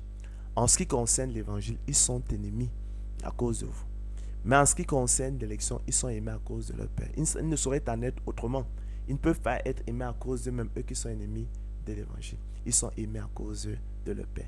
Mais en ce qui concerne l'élection de la grâce, ils sont aimés à cause de leur Père. Car Dieu ne se répand pas de ses dons et de son appel. De même que vous avez autrefois désobéi à Dieu et que par leur désobéissance, vous avez maintenant obtenu miséricorde, de même ils ont maintenant désobéi afin que par la miséricorde qui vous a été faite, ils obtiennent aussi miséricorde. De même, chers frères et sœurs, le prophète Malachie, prophétisant sur Jacob, l'élu de Dieu, exprime de même le privilège et le bonheur de l'homme à qui Dieu impute la justice sans les œuvres, selon qu'il est écrit. Oracle, parole de l'Éternel à Israël par Malachie. Je vous ai aimé, dit l'Éternel, et vous dites, en quoi nous as-tu aimés? Ésaü n'est-il pas frère de Jacob? Ésaü n'est-il pas frère jumeau de Jacob, dit l'Éternel? Cependant, j'ai aimé Jacob et j'ai eu de la haine pour Ésaü. J'ai fait de ces montagnes une solitude, j'ai livré son héritage au chacal du désert. Si Édom dit, nous sommes détruits, nous relèverons les ruines. Ainsi par l'Éternel des armées qu'ils bâtissent, je renverserai. On les appellera pays de la méchanceté, peuple contre lequel l'Éternel est irrité pour toujours. Vos yeux le verront, Israël, et vous direz, grand est l'Éternel par-delà les frontières d'Israël. En effet, chers frères et sœurs, comme vous le savez, il en fut ainsi de Rebecca, qui conçut du seul Isaac notre Père.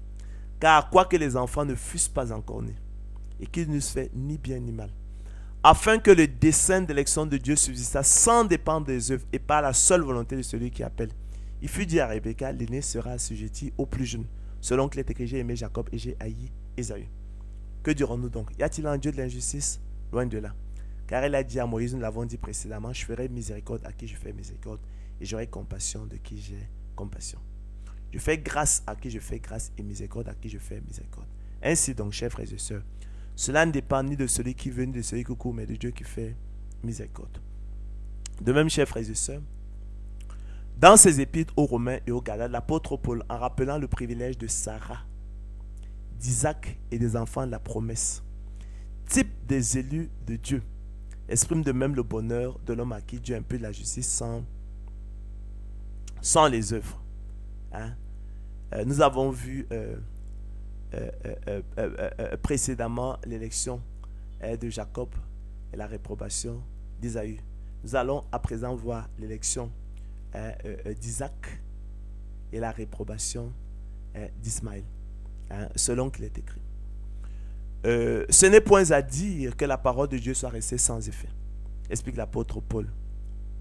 Car tous ceux qui descendent d'Israël ne sont pas Israël. Et pour être les enfants d'Abraham, ils ne sont pas tous sa postérité. Mais il est dit, en Isaac sera nommé pour toi une postérité. C'est-à-dire qu'ils ne sont pas les enfants de la chair qui sont enfants de Dieu, mais que ce sont les enfants de la promesse qui sont regardés comme la postérité. Voici en effet la parole de la promesse.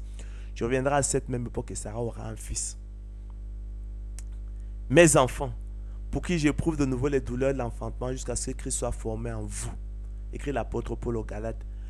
Je voudrais être maintenant auprès de vous et changer de langage car je suis dans l'inquiétude à votre sujet.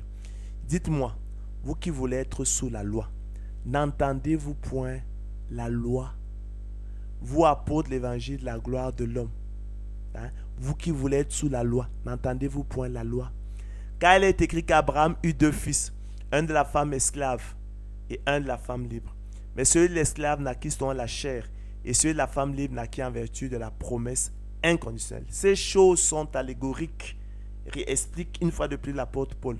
Car ces femmes sont 2 alliances, l'une du mont Sinaï enfantant pour la servitude, c'est Agar. Car Agar, c'est le mont Sinaï en Arabie. Vous savez que les tables de la loi ont été données à Moïse sur le mont Sinaï. Et elle correspond à la Jérusalem actuelle qui est dans la servitude avec ses enfants. Mais la Jérusalem d'en haut est libre, c'est notre mère, car il est écrit: réjouis-toi stérile, toi qui n'enfantes point. Éclate, épouse des cris, toi qui n'as pas éprouvé les douleurs de l'enfantement. Car les enfants de la délaissée seront plus nombreux que les enfants de celle qui était mariée. Pour vous, frères, écrit l'apôtre Paul, comme Isaac, vous êtes enfants de la promesse. Un miracle de Dieu. Votre naissance est surnaturelle, miraculeuse. Et de même qu'alors celui qui était né selon la chair persécutait celui qui était né selon l'esprit, ainsi en est-il encore maintenant. C'est pourquoi Caïn a tué Abel. Ne vous étonnez pas de la persécution des apôtres de l'évangile de la gloire de l'homme. Mais que dit l'Écriture? Chasse l'esclave et son fils, car le fils de l'esclave n'héritera pas avec le fils de la femme libre. C'est pourquoi, frères, nous ne sommes pas des enfants de l'esclave, mais de la femme libre. C'est pour la liberté que Christ nous a affranchis. Demeurez donc fermes et ne vous laissez pas mettre de nouveau sous le joug de la servitude de la loi. Ainsi, chers frères et sœurs, comme Isaac, type des élus de Dieu, tous les élus de Dieu, tous les héritiers de Dieu sont enfants de la promesse, ou plutôt enfants de la promesse inconditionnelle, un pur miracle de Dieu. Leur arrivée au monde est céleste, surnaturelle et miraculeuse, obéissant non à la volonté de la chair, non à la volonté de l'homme, mais à celle de Dieu, selon son propre dessein arrêté dès avant la fondation du monde, sans aucune considération de quelque capacité humaine, ou plutôt en raison précisément de l'absolue incapacité humaine. Tel est le privilège des élus de Dieu, enfants de la promesse comme Isaac, miracle de Dieu selon son propre dessein, et qui illustre donc également à la perfection le bonheur de l'homme à qui Dieu impute la justice sans les œuvres. En effet, un examen minutieux des circonstances spécifiques qui entourent la naissance d'Isaac et la parole de la promesse révèle que tandis qu'Ismaël apparaît très clairement être l'ouvrage de ses seuls parents, il fut rejeté. D'ailleurs, selon qu'il est écrit, chasse l'esclave, car le fils de l'esclave n'héritera pas avec le fils de la femme libre. D'accord? L'élection, la grâce ou rien. De même aussi Isaac est très clairement l'ouvrage de l'Éternel seul, sans le secours d'aucune main, en vertu exclusivement de la parole de la promesse, laquelle n'est assortie d'aucune condition, est irrésistible et n'obéit qu'à son propre dessein. En effet, il n'a rien été demandé, ni exigé à Abraham, ni à Sarah, encore moins à Isaac, lesquels ont démontré pour les premiers, c'est-à-dire le couple Abraham et Sarah, leur impuissance à donner naissance à un enfant.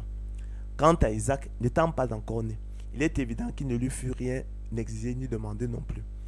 Pas plus que Dieu, en raison de l'hypothétique naissance d'Isaac, c'est-à-dire impossible et inenvisageable, en raison de la stérilité de sa mère, ne vit rien à l'avance de particulier en lui qui put déterminer son choix et le rejet de son frère aîné Ismaël, l'hypothèse de son existence n'étant pas envisageable. En effet, l'hypothèse même de la naissance et partant de l'existence d'Isaac n'étant pas envisageable, de fait, cela lui ôte tout mérite par rapport à son frère aîné Ismaël, lequel présentait au contraire l'avantage capital et décisif d'exister. Comme dans un concours ou un scrutin électoral, c'est bel et bien ce dernier Ismaël, en sa qualité de fils unique et par conséquent seul partant, faute de concurrent dans la maison d'Abraham, son père, qui logiquement aurait dû être élu. Voyez-vous? Mais ce serait vouloir ignorer que comme Isaac, les élus de Dieu sont nés non du sang, ni de la volonté de la chair, ni de la volonté de l'homme, mais de Dieu. Selon qu'il est écrit, pour vous frères, comme Isaac, vous êtes enfants de la promesse, en vertu de leur élection divine et de leur prédestination au salut dès avant la fondation du monde. Vous voyez le privilège qui est celui d'Isaac. De plus, relevons que ni Abraham, ni Sarah, ni Isaac, ni personne d'autre n'ont rien demandé à l'Éternel. En l'occurrence, Abraham et Sarah ont affiché leur réserve à l'égard du propre dessein de Dieu arrêté d'avance, dès avant la fondation du monde, exprimé dans sa promesse, projet dont ils étaient totalement étrangers et ne s'y reconnaissaient absolument pas. À cet égard, et pour mémoire, rappelons tout d'abord qu'avant la naissance d'Isaac, Sarah, épouse d'Abraham, ne lui avait point donné d'enfant. Elle était stérile et âgée de 90 ans. Abraham et Sarah étaient vieux, avancés en âge, et parce que Sarah ne pouvait plus espérer avoir d'enfant, alors en ultime recours, elle dit à Abraham, « Voici l'Éternel m'a rendu stérile, viens, je te prie vers ma servante, peut-être aurai-je par elle des enfants. » Abraham écouta la voix de Sarai, alors Sarai, femme d'Abraham, prit Agar, l'Égyptienne, sa servante, et le donna pour femme à Abraham, son mari. Il alla vers Agar, et elle devint enceinte. Agar enfanta un fils à Abraham, et Abraham donna le nom d'Ismaël au fils qu'Agar lui enfanta. Abraham était âgé de 86 ans lorsqu'Agar enfanta Ismaël à Abraham. C'est dire, chers frères et sœurs, qu'humainement parlant, Sarah n'était pas en état de faire d'enfant à son mari. D'accord? C'est pourquoi on parle que l'hypothèse de la naissance d'Isaac n'était pas envisageable. D'accord? Cette vérité transparaît du reste explicitement dans ses propres propos quand, à l'entrée de la tente, écoutant la promesse de l'Éternel Abraham au sujet d'Isaac, elle rit en elle-même en disant, « Maintenant que je suis vieille, aurais-je encore des désirs? Mon Seigneur aussi est vieux. » L'Éternel dit à Abraham, « Pourquoi donc Sarah a-t-elle ri en disant, « Est-ce vraiment que j'aurai un enfant, moi qui suis vieille? » Y a-t-il rien qui soit étonnant de la part de l'Éternel? Au temps fixé, je reviendrai vers toi et à cette même époque, et Sarah aura un fils. Sarah mentit en disant, « Je n'ai pas ri, car elle eut peur. » Mais il dit au contraire, « Tu as ri. » On retrouvera, chers frères et sœurs, le même scepticisme après la naissance d'Isaac lorsqu'elle dit, « Dieu m'a fait un sujet de rire. Quiconque l'apprendra rira de moi. » Elle ajouta, « Qui aurait dit d'Abraham, Sarah allaitera des enfants. Cependant, je lui ai enfanté un fils dans sa vieillesse. » Soulignons, chers frères et sœurs, que le scepticisme ne fut pas le monopole de Sarah. En effet, Abraham lui-même afficha en son temps la même incrédulité face à la promesse de l'Éternel selon qu'il est écrit. Dieu dit à Abraham, « Tu ne donneras plus à Sarah et ta femme le nom de Sarah, mais son nom sera Sarah. Je la bénirai et je te donnerai d'elle un fils. Je la bénirai et elle deviendra des nations. Des rois de peuples sortiront d'elle. » Abraham tomba sur sa face, il rit et dit en son cœur, « Naîtrait-il un fils à un homme de 100 ans? Et Sarah, âgée de 90 ans, enfantera-t-elle? » Et Abraham dit à Dieu, « Oh, Éternel, qu'Ismaël vive devant ta face. » Dieu lui dit, « Certainement, Sarah, ta femme, t'enfantera un fils, tu l'appelleras du nom d'Isaac. J'établirai mon alliance avec lui comme une alliance perpétuelle pour sa postérité après lui. J'établirai mon alliance avec Isaac que Sarah t'enfantera à cette époque-ci l'année prochaine. » Ainsi, chers frères et sœurs, comme Isaac, les élus de Dieu sont enfants de la promesse, un pur miracle de Dieu. Leur arrivée au monde est céleste, surnaturelle et miraculeuse, obéissant au propre dessein de Dieu. D'accord? Pour vous, frères, comme Isaac, vous êtes enfants de la promesse. Isaac est un privilégié à l'égard d'Ismaël. D'accord? Élu dès avant la fondation du monde, enfant de la promesse. D'accord? Non en raison d'une excellence particulière en lui, non. Son naissance n'était pas envisageable. C'est selon le propre dessein de Dieu. Tel Isaac est, tel nous sommes également. Pur miracle de Dieu. D'accord? C'est ça qu'on appelle l'élection de la grâce. L'imputation à l'homme par Dieu de la justice sans les œuvres. Qui ne rêverait pas d'un tel scénario? Il faut être fou pour rejeter l'élection de la grâce. L'élection de la grâce ou rien, je dis encore. De même, chers frères et sœurs, dans son épître aux Galates, l'apôtre Paul, inquiet de l'inconstance des Galates qui, entraînés par de faux docteurs, s'éloignaient du pur évangile, entraînés par les apôtres de l'évangile de la gloire de l'homme, s'éloignaient de l'élection de la grâce.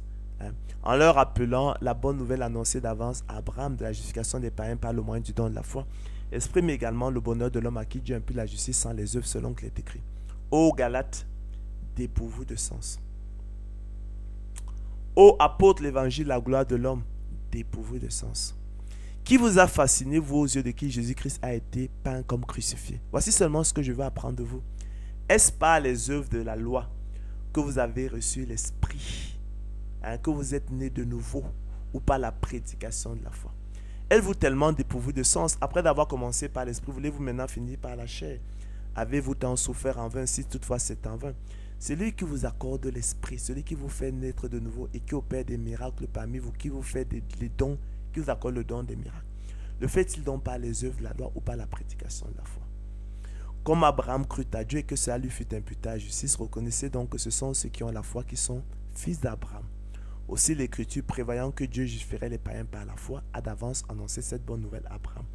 Toutes les nations seront bénies en toi, en sorte que ceux qui croient sont bénis avec Abraham, le croyant.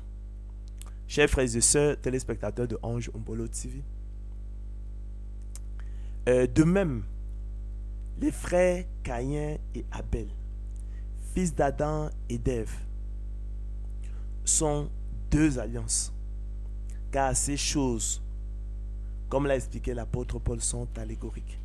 En effet, la voix de Caïn, rejetée par l'Éternel, à travers le rejet de son offrande des fruits de la terre, symbole de l'illusion des œuvres de main d'homme et des efforts humains pour se faire accepter de Dieu, c'est la loi.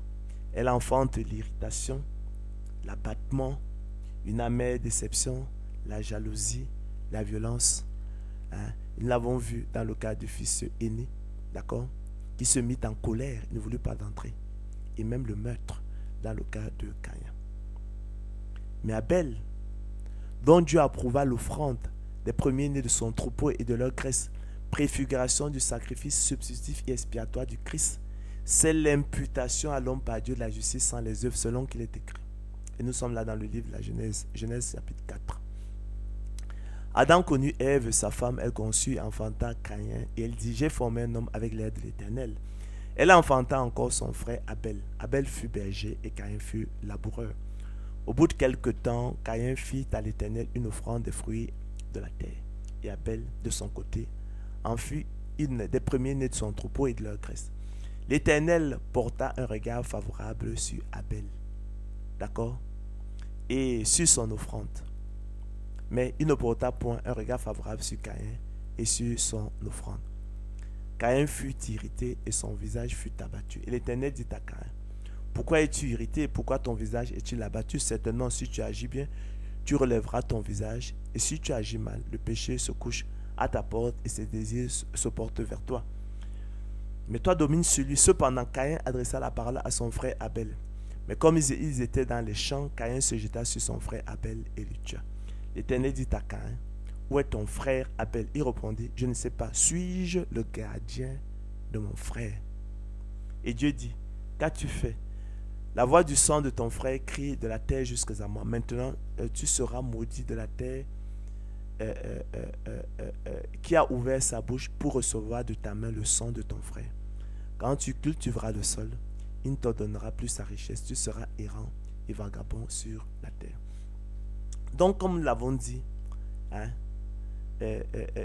la voix de Caïn, c'est la loi. Elle enfante pour la servitude, l'irritation, l'abattement, la jalousie, la violence, la déception et même le meurtre. D'accord? Abel, par contre, c'est l'élection et la grâce, c'est l'imputation à l'homme par Dieu la justice sans les œuvres. Donc l'Écriture, dans le livre de la Genèse, s'ouvre déjà sur ces deux alliances. Car ces choses sont allégoriques. La loi, l'élection et la grâce. L'élection et la grâce ou rien, je dis encore. La loi, c'est le mystère de la mort, de la condamnation, de la malédiction. D'accord? C'est une impasse, c'est un échec. L'élection et la grâce, par contre, c'est l'imputation à l'homme par Dieu la justice sans les œuvres. D'accord? En raison, effectivement, du péché qui habite en nous. D'accord? Nous sommes vendus au péché. Nous avons besoin de l'élection et la grâce. L'élection et la grâce ou rien. Je le répète. Et que dirais-je encore, car le temps me manquerait pour parler de Jérémie, un type lui aussi des élus de Dieu, prédestiné avant la fondation du monde, et qui illustre lui aussi brillamment le bonheur de l'homme à qui Dieu impute la justice sans les œuvres, selon qu'il est écrit. La parole de l'Éternel me fut adressée en ces mots, dit le prophète Jérémie. Avant que je t'eusse formé dans le ventre de ta mère, je te connaissais. Et avant que que tu fusses sorti de son sein, je t'avais consacré, je t'avais établi prophète des nations. Je répondis, ah Seigneur éternel, voici, je ne sais point parler car je suis un enfant. Donc vous voyez qu'il n'y avait aucune excellence particulière en lui. Lui-même se reconnaissait indigne de la mission qui lui était confiée. Il se considérait comme un enfant. C'est ça l'élection de la grâce, l'imputation à l'homme par Dieu la justice sans les œuvres. Et l'Éternel prend celui de tout faire. Et l'Éternel me dit, ne dis pas, je suis un enfant, car tu iras vers tous ceux auprès de qui je t'enverrai, et tu diras tout ce que je t'ordonnerai. Ne les crains point, car je suis avec toi pour te délivrer, dit l'Éternel. Puis l'Éternel étendit sa main et toucha ma bouche. L'Éternel me dit, voici, je mets mes paroles dans ta bouche. Regarde, je t'établis aujourd'hui sur les nations et sur les royaumes pour que tu arraches et que tu abattes, pour que tu ruines et que tu détruises, pour que tu bâtisses et pour que tu plantes. Chers frères et sœurs, téléspectateurs de Ange Mbolo TV, nous donc aussi, puisque nous sommes environnés d'une si grande nuée de témoins qui tous, unanimement, expriment le bonheur de l'homme à qui Dieu impute la justice sans les œuvres, mais aussi l'amère déception de l'homme qui recherche la justification dans les œuvres de la loi. Nous avons débuté notre conférence avec le fils prodigue, la parabole éponyme. Nous avons vu son bonheur. Nous avons vu comment Dieu, à travers le Père Céleste, qui lui réveille un accueil fastueux, faste. Nous avons vu son bonheur, le bonheur de l'homme à qui Dieu impute la justice sans les œuvres. Nous avons contrasté son bonheur avec la mère déception du fils aîné, qui, nous l'avons dit, symbolisait la loi et qui enfante donc effectivement pour la condamnation. Nous avons poursuivi avec le cas de Méphibosheth, type par excellence des élus de Dieu. Il lui-même se présentait comme un chien mort. Seigneur, qu'est ton serviteur pour que tu regardes un chien mort tel que moi, dira-t-il. Nous avons poursuivi avec, je pense, le roi David, si je ne m'abuse, lui qui croulait sous le fardeau de ses péchés, qui dépassait la hauteur de sa tête, disait-il. Nous avons parlé des frères de Joseph qui effectivement furent sauvés par leurs frères dont ils furent jadis les bourreaux, d'accord, indignes, totalement indignes, mais à qui effectivement leur sauveur a imputé justement la justice sans les œuvres. Nous avons vu le cas de Job, nous avons vu Saul de Tarse, nous avons vu Job, je veux dire, nous avons vu Nebuchadnezzar, nous avons vu l'apôtre Paul, d'accord, qui se présentait comme le premier des pécheurs, misérable que je suis, dira-t-il. Nous avons vu Saul de Tarse, d'accord, qui effectivement, lui par contre, se confiait effectivement dans les œuvres de la loi, pour rechercher la loi, mais il fut humilié sur la route de Damas. C'était un échec. Nous avons vu l'élection d'Isaac, la réprobation d'Ismaël, d'accord, selon le bon plaisir de la volonté de Dieu. La naissance d'Isaac n'était même pas envisageable, d'accord, donc ce n'était pas en raison d'une excellence particulière en lui. Nous avons revu également l'élection de Jacob, la réprobation d'Ésaü, d'accord, afin que le dessein de l'élection de Dieu sur ça sans dépendre des œuvres et pas la seule volonté de celui qui appelle. Nous avons vu Caïn et Abel, d'accord. Nous avons vu comment ces choses étaient allégoriques. Caïn symbolisait la loi qui enfante pour la mort, la servitude, et que Abel symbolisait effectivement l'imputation à l'homme par Dieu la justice sans les œuvres. Nous avons terminé avec Jérémie, sa prédestination, non en raison d'une excellence particulière en lui, mais selon le propre dessein de Dieu. Il n'était qu'un enfant.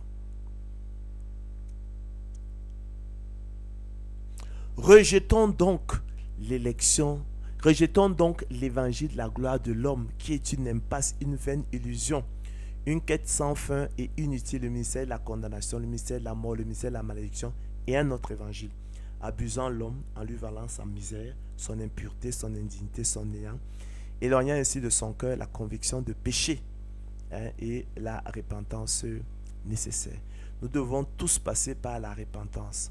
D'accord? Nous devons sentir totalement notre indignité comme l'a fait le fils prodigue, Méphibosheth, l'apôtre Paul, d'accord? Le roi David, Job, même lorsque son œil vit Dieu, d'accord? C'est de ça qu'il s'agit. En conséquence, ne vous laissez pas entraîner, chers frères et sœurs, par des doctrines diverses étrangères, car il est bon que le cœur soit affermi par la grâce et non par des aliments qui n'ont servi de rien à ceux qui s'y sont attachés. Comme le fils aîné, la parabole du fils prodigue, Saul de Tarse, qui n'en récoltèrent que colère, tristesse, frustration et amère déception. En effet, Jésus-Christ est le même hier, aujourd'hui, éternellement. C'est pourquoi aussi souligne l'apôtre Paul: je ne me lasse point de vous écrire les mêmes choses et pour vous cela est salutaire. Prenez garde aux chiens, prenez garde aux mauvais ouvriers, prenez garde aux faux circoncis, prenez garde aux apôtres de l'évangile de la gloire de l'homme. Car les circoncis, c'est nous, écrit-il, qui rendons à Dieu notre culte par l'Esprit de Dieu, qui nous glorifions en Jésus-Christ et qui ne mettons point notre confiance en la chair. Moi aussi, dit-il, cependant, j'aurais sujet de mettre ma confiance en la chair. Si quelque autre croit pouvoir se confier à la chair, je le puis davantage. Moi, circoncis le 8e jour de la race d'Israël, nous l'avons vu, de la tribu de Benjamin, hébreu né d'hébreu, quant à la loi pharisien, quant aux ailes, persécuteurs de l'Église. Irréprochable à l'égard de la justice de la loi. Mais ces choses qui étaient pour moi des gains, je les ai regardées comme une perte à cause de Christ. Et maintenant, je regarde toutes choses comme de la boue à cause de l'excellence, de l'élection de la grâce. Et même je regarde toutes choses comme la boue afin de gagner Christ et d'être trouvé en lui, non avec ma justice, celle qui vient de la loi, mais avec celle qui s'obtient par la foi en Christ, la justice qui vient de Dieu par la foi, ou plutôt la justice qui vient de Dieu par le moyen du don de la foi. En effet, explique l'auteur de l'épître aux Hébreux, si la première alliance avait été sans défaut, si la loi avait été sans défaut, il n'aurait pas été question de la remplacer par une seconde. D'accord? Car ça avait l'expression d'un blâme que le Seigneur dit à Israël: voici les jours viennent, dit le Seigneur, où je ferai avec la maison d'Israël, la maison de Juda, une alliance nouvelle. Non comme l'alliance que je traitais avec leur père le jour où je les saisis par la main pour les faire sortir du pays d'Égypte. Car ils n'ont pas persévéré dans mon alliance, et moi aussi je ne me suis pas soucié d'eux, dit le Seigneur. Mais voici l'alliance que je ferai avec la maison d'Israël. Après ces jours-là, dit le Seigneur, je mettrai mes lois dans leur esprit. Je les écrirai dans leur cœur et je serai leur Dieu. Et ils seront mon peuple. Aucun n'enseignera plus son concitoyen, ni aucun son frère en disant: connais le Seigneur. Car tous me connaîtront, depuis le plus petit jusqu'au plus grand d'entre eux, parce que je pardonnerai leur iniquité. C'est ce que nous recherchons, que nous demandons, nous sollicitons avec eux, que nous mendions. Et que je ne me souviendrai plus de leurs péchés. En disant une alliance nouvelle, il a déclaré la première ancienne. Or, ce qui est ancien, ce qui a vieilli, est près de disparaître. C'est ce que le Saint-Esprit nous atteste aussi, car après d'avoir dit: voici l'alliance que je ferai avec eux après ces jours-là, dit le Seigneur, je mettrai mes lois dans leur cœur et je les écrirai dans leur esprit. Il ajoute: et je ne me souviendrai plus de leurs péchés ni de leurs iniquités. Or, là où il y a pardon des péchés, il n'y a plus d'offrande pour le péché, il n'y a plus de condamnation pour le péché. Le péché n'est plus imputé. Alors s'accomplira la parole qui est écrite: la mort a été engloutie dans la victoire. Ô mort, où est ta victoire? Ô mort, où est ton aiguillon? L'aiguillon de la mort, c'est le péché, et la puissance du péché, c'est la loi. Or, le péché n'est pas imputé quand il n'y a point de loi, car sans loi, le péché est mort. Car là où il n'y a point de loi, il n'y a point non plus de transgression, il n'y a point non plus de condamnation. Et c'est bien le cas de la foi, qui ne procède pas de la loi, qui ne ressemble pas à la loi, qui n'a rien, qui n'a aucun point aucun point commun, aucun point de ressemblance avec la loi, selon qu'il est écrit: La loi ne procède pas de la foi, mais dit celui qui mettra ces choses en pratique vivra par elle. Ainsi donc, chers frères et sœurs élus de Dieu, maintenant nous avons été dégagés de la loi, étant morts par le corps de Christ. N'oubliez pas que nous sommes le corps de Christ. Nous sommes ses membres, chacun pour sa part. Étant donc morts par le corps de Christ, à cette loi sous laquelle nous étions retenus, de sorte que nous servons dans un esprit nouveau et non dans la lettre qui a veillé, afin que, comme le péché a régné par la mort, la loi étant sa puissance, ainsi la grâce régna par la justice pour la vie éternelle par Jésus-Christ, notre Seigneur. Que dirons-nous donc?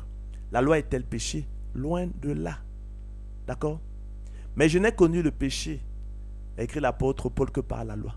Car je n'aurais pas connu la convoitise si la loi nous dit tu ne convoiteras point. Et le péché, saisissant l'occasion, produisait en moi le commandement, par le commandement, toutes sortes de convoitises. Car sans loi, nous l'avons dit, le péché est mort. Pour moi, étant autrefois sans loi, je vivais. Mais quand le commandement vint, le péché reprit vie et moi je mourus. Ainsi, le commandement qui conduit à la vie se trouva pour moi conduit à la mort. Car le péché, saisissant l'occasion, me séduisit par le commandement et par lui me fit mourir. La loi donc est sainte, il ne faut pas qu'il y ait de malentendu. Et le commandement est saint, juste et bon. Ce qui est bon a-t-il donc été pour moi une cause de mort? Loin de là, mais c'est le péché. Afin qu'il se manifesta comme péché en me donnant la mort par ce qui est bon, et que par le commandement, il devint condamnable au plus haut point. Ainsi, chers frères et sœurs, et qu'il n'y ait pas de malentendu, nous n'ignorons pas que la loi est bonne, pourvu qu'on en fasse un usage légitime. C'est de ça qu'il s'agit. Sachant bien que la loi n'est pas faite pour ceux qui sont droits de cœur. D'accord? Pour les enfants de Dieu, pour le juste, comme dirait l'apôtre Paul. Mais pour les méchants et les rebelles, les impies et les pécheurs, les irréligieux et les profanes, les parricides, les meurtriers, les impudiques, les infâmes, les voleurs d'hommes, les menteurs, les parjures et tout ce qui est contraire à la sainte doctrine, conformément à l'évangile, la gloire du Dieu bienheureux, évangile qui m'a été confié.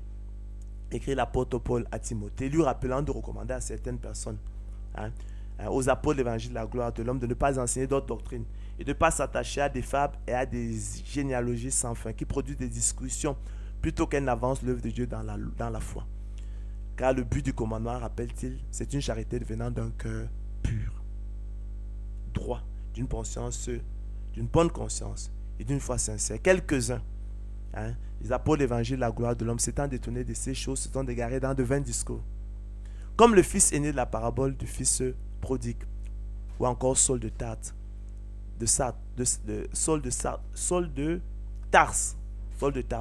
Ils veulent être docteurs de la loi et ne comprennent ni ce qu'ils disent ni ce qu'ils affirment.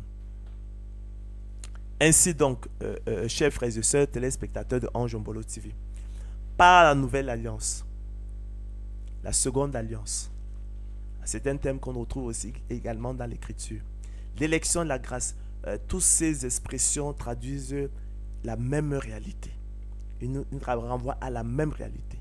La prédestination des élus de Dieu, c'est la promesse, ou plutôt la promesse inconditionnelle, la foi, ou plutôt le don de la foi, l'appel efficace, l'alliance éternelle. Dieu nous a rendus capables d'être ministres d'une alliance plus excellente, qui a été établie sur de meilleures promesses que la loi, des promesses inconditionnelles. Ainsi donc, comme des élus de Dieu, chers frères et sœurs, saints et bien-aimés, revêtez-vous d'entrailles de miséricorde, de bonté, d'humilité, de douceur, de patience. Supportez-vous les uns les autres. Et si l'un a sujet de se plaindre de l'autre, pardonnez-vous réciproquement. De même que Christ vous a pardonné, pardonnez-vous aussi. Mais par-dessus toutes ces choses, revêtez-vous de la charité qui est le lien de la perfection. Et que la paix de Christ à laquelle vous avez été appelés pour former un seul cœur, corps règne dans vos cœurs et soyez reconnaissants. Soyez reconnaissants pour l'élection. Soyez reconnaissant à Dieu pour l'élection et la grâce. Soyez reconnaissant à Dieu qu'il vous impute la justice sans les œuvres. Comme des enfants obéissants, ne vous conformez pas aux convoitises que vous aviez autrefois, quand vous étiez dans l'ignorance.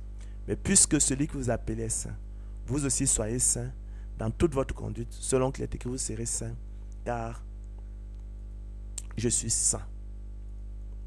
Parvenus au thème de ces paroles d'exhortation, nous espérons, chers frères et sœurs, téléspectateurs de Ange Ombolo TV, que vous aurez parfaitement compris ce que c'est que l'élection de la grâce, savoir l'imputation à l'homme par Dieu, la justice sans les œuvres. Nous espérons que vous l'avez vu à l'œuvre dans la vie du fils prodigue, dans la vie de Méphibosheth, dans la vie du roi David, dans la vie de Job, dans la vie de Nebuchadnezzar, dans la vie des frères de Joseph, dans la vie d'Isaac, dans la vie de Jacob, dans la vie d'Abel. D'accord? Nous espérons que vous aurez compris la supériorité de l'élection de la grâce sur la loi qui entraîne la colère de Dieu, étant la puissance du péché, le ministère de la condamnation, le ministère de la mort, le ministère de la malédiction, inutile et impuissante à conduire l'homme au salut parce que le péché la rend sans force. L'élection de la grâce, lui étant plus excellente, car établie sur de meilleures promesses, des promesses inconditionnelles. Nous espérons que vous aurez compris la nécessité de l'élection de la grâce en raison du péché en l'homme qui nous condamne tous sans exception et qui ne disparaîtra qu'à la résurrection des justes lorsque ce corps corruptible revêtira l'incorruptibilité et que ce corps mortel revêtira l'immortalité. Nous espérons que vous aurez compris le but de l'élection de la grâce, savoir d'une part le salut du peuple de Dieu, qu'il a connu d'avance, qu'il a aimé d'avance, dès avant la fondation du monde, et d'autre part la gloire de Dieu.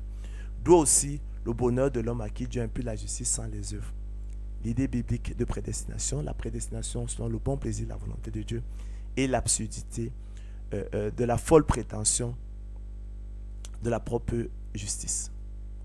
Par ailleurs, chers frères et sœurs, relevons que les semences dans le monde naturel et dans le monde spirituel obéissent aux mêmes lois. En conséquence, de même qu'il faut que le laboureur travaille avant de recueillir les fruits. 2 Timothée 2,6. De même qu'il faut que le laboureur travaille d'abord avant de recueillir les fruits. De même qu'il faut que le laboureur travaille premièrement avant de recueillir les fruits. De même aussi, et par analogie, il faut que l'élu de Dieu travaille et persévère avant de recueillir du don de la foi, qui est la semence de Dieu en lui, le précieux fruit qui est le salut, le repos de l'âme et la vie éternelle. Car c'est en espérance que nous sommes sauvés.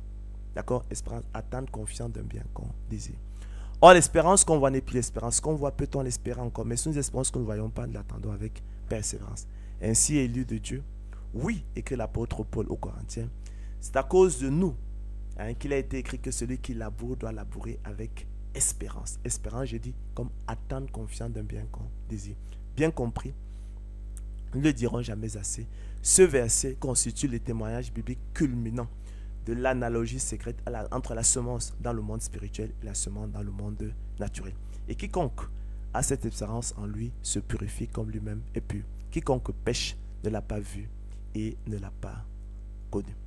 Chers frères et sœurs, nous sommes donc parvenus au thème de notre conférence que j'avais intitulé « L'élection de la grâce ou rien ». Nous avons vu effectivement que c'était effectivement l'élection de la grâce ou rien. L'élection de la grâce ou rien. Bonne soirée. À la prochaine. Que l'honneur et les acclamations reviennent au Seigneur de gloire Jésus-Christ. L'élection de la grâce que nous avons définie comme l'imputation à l'homme par Dieu de la justice sans les œuvres. Et nous avons vu ces ombres à travers les Écritures. Depuis le commencement de la parole avec Abel, que nous avons mis en contraste avec Caïn.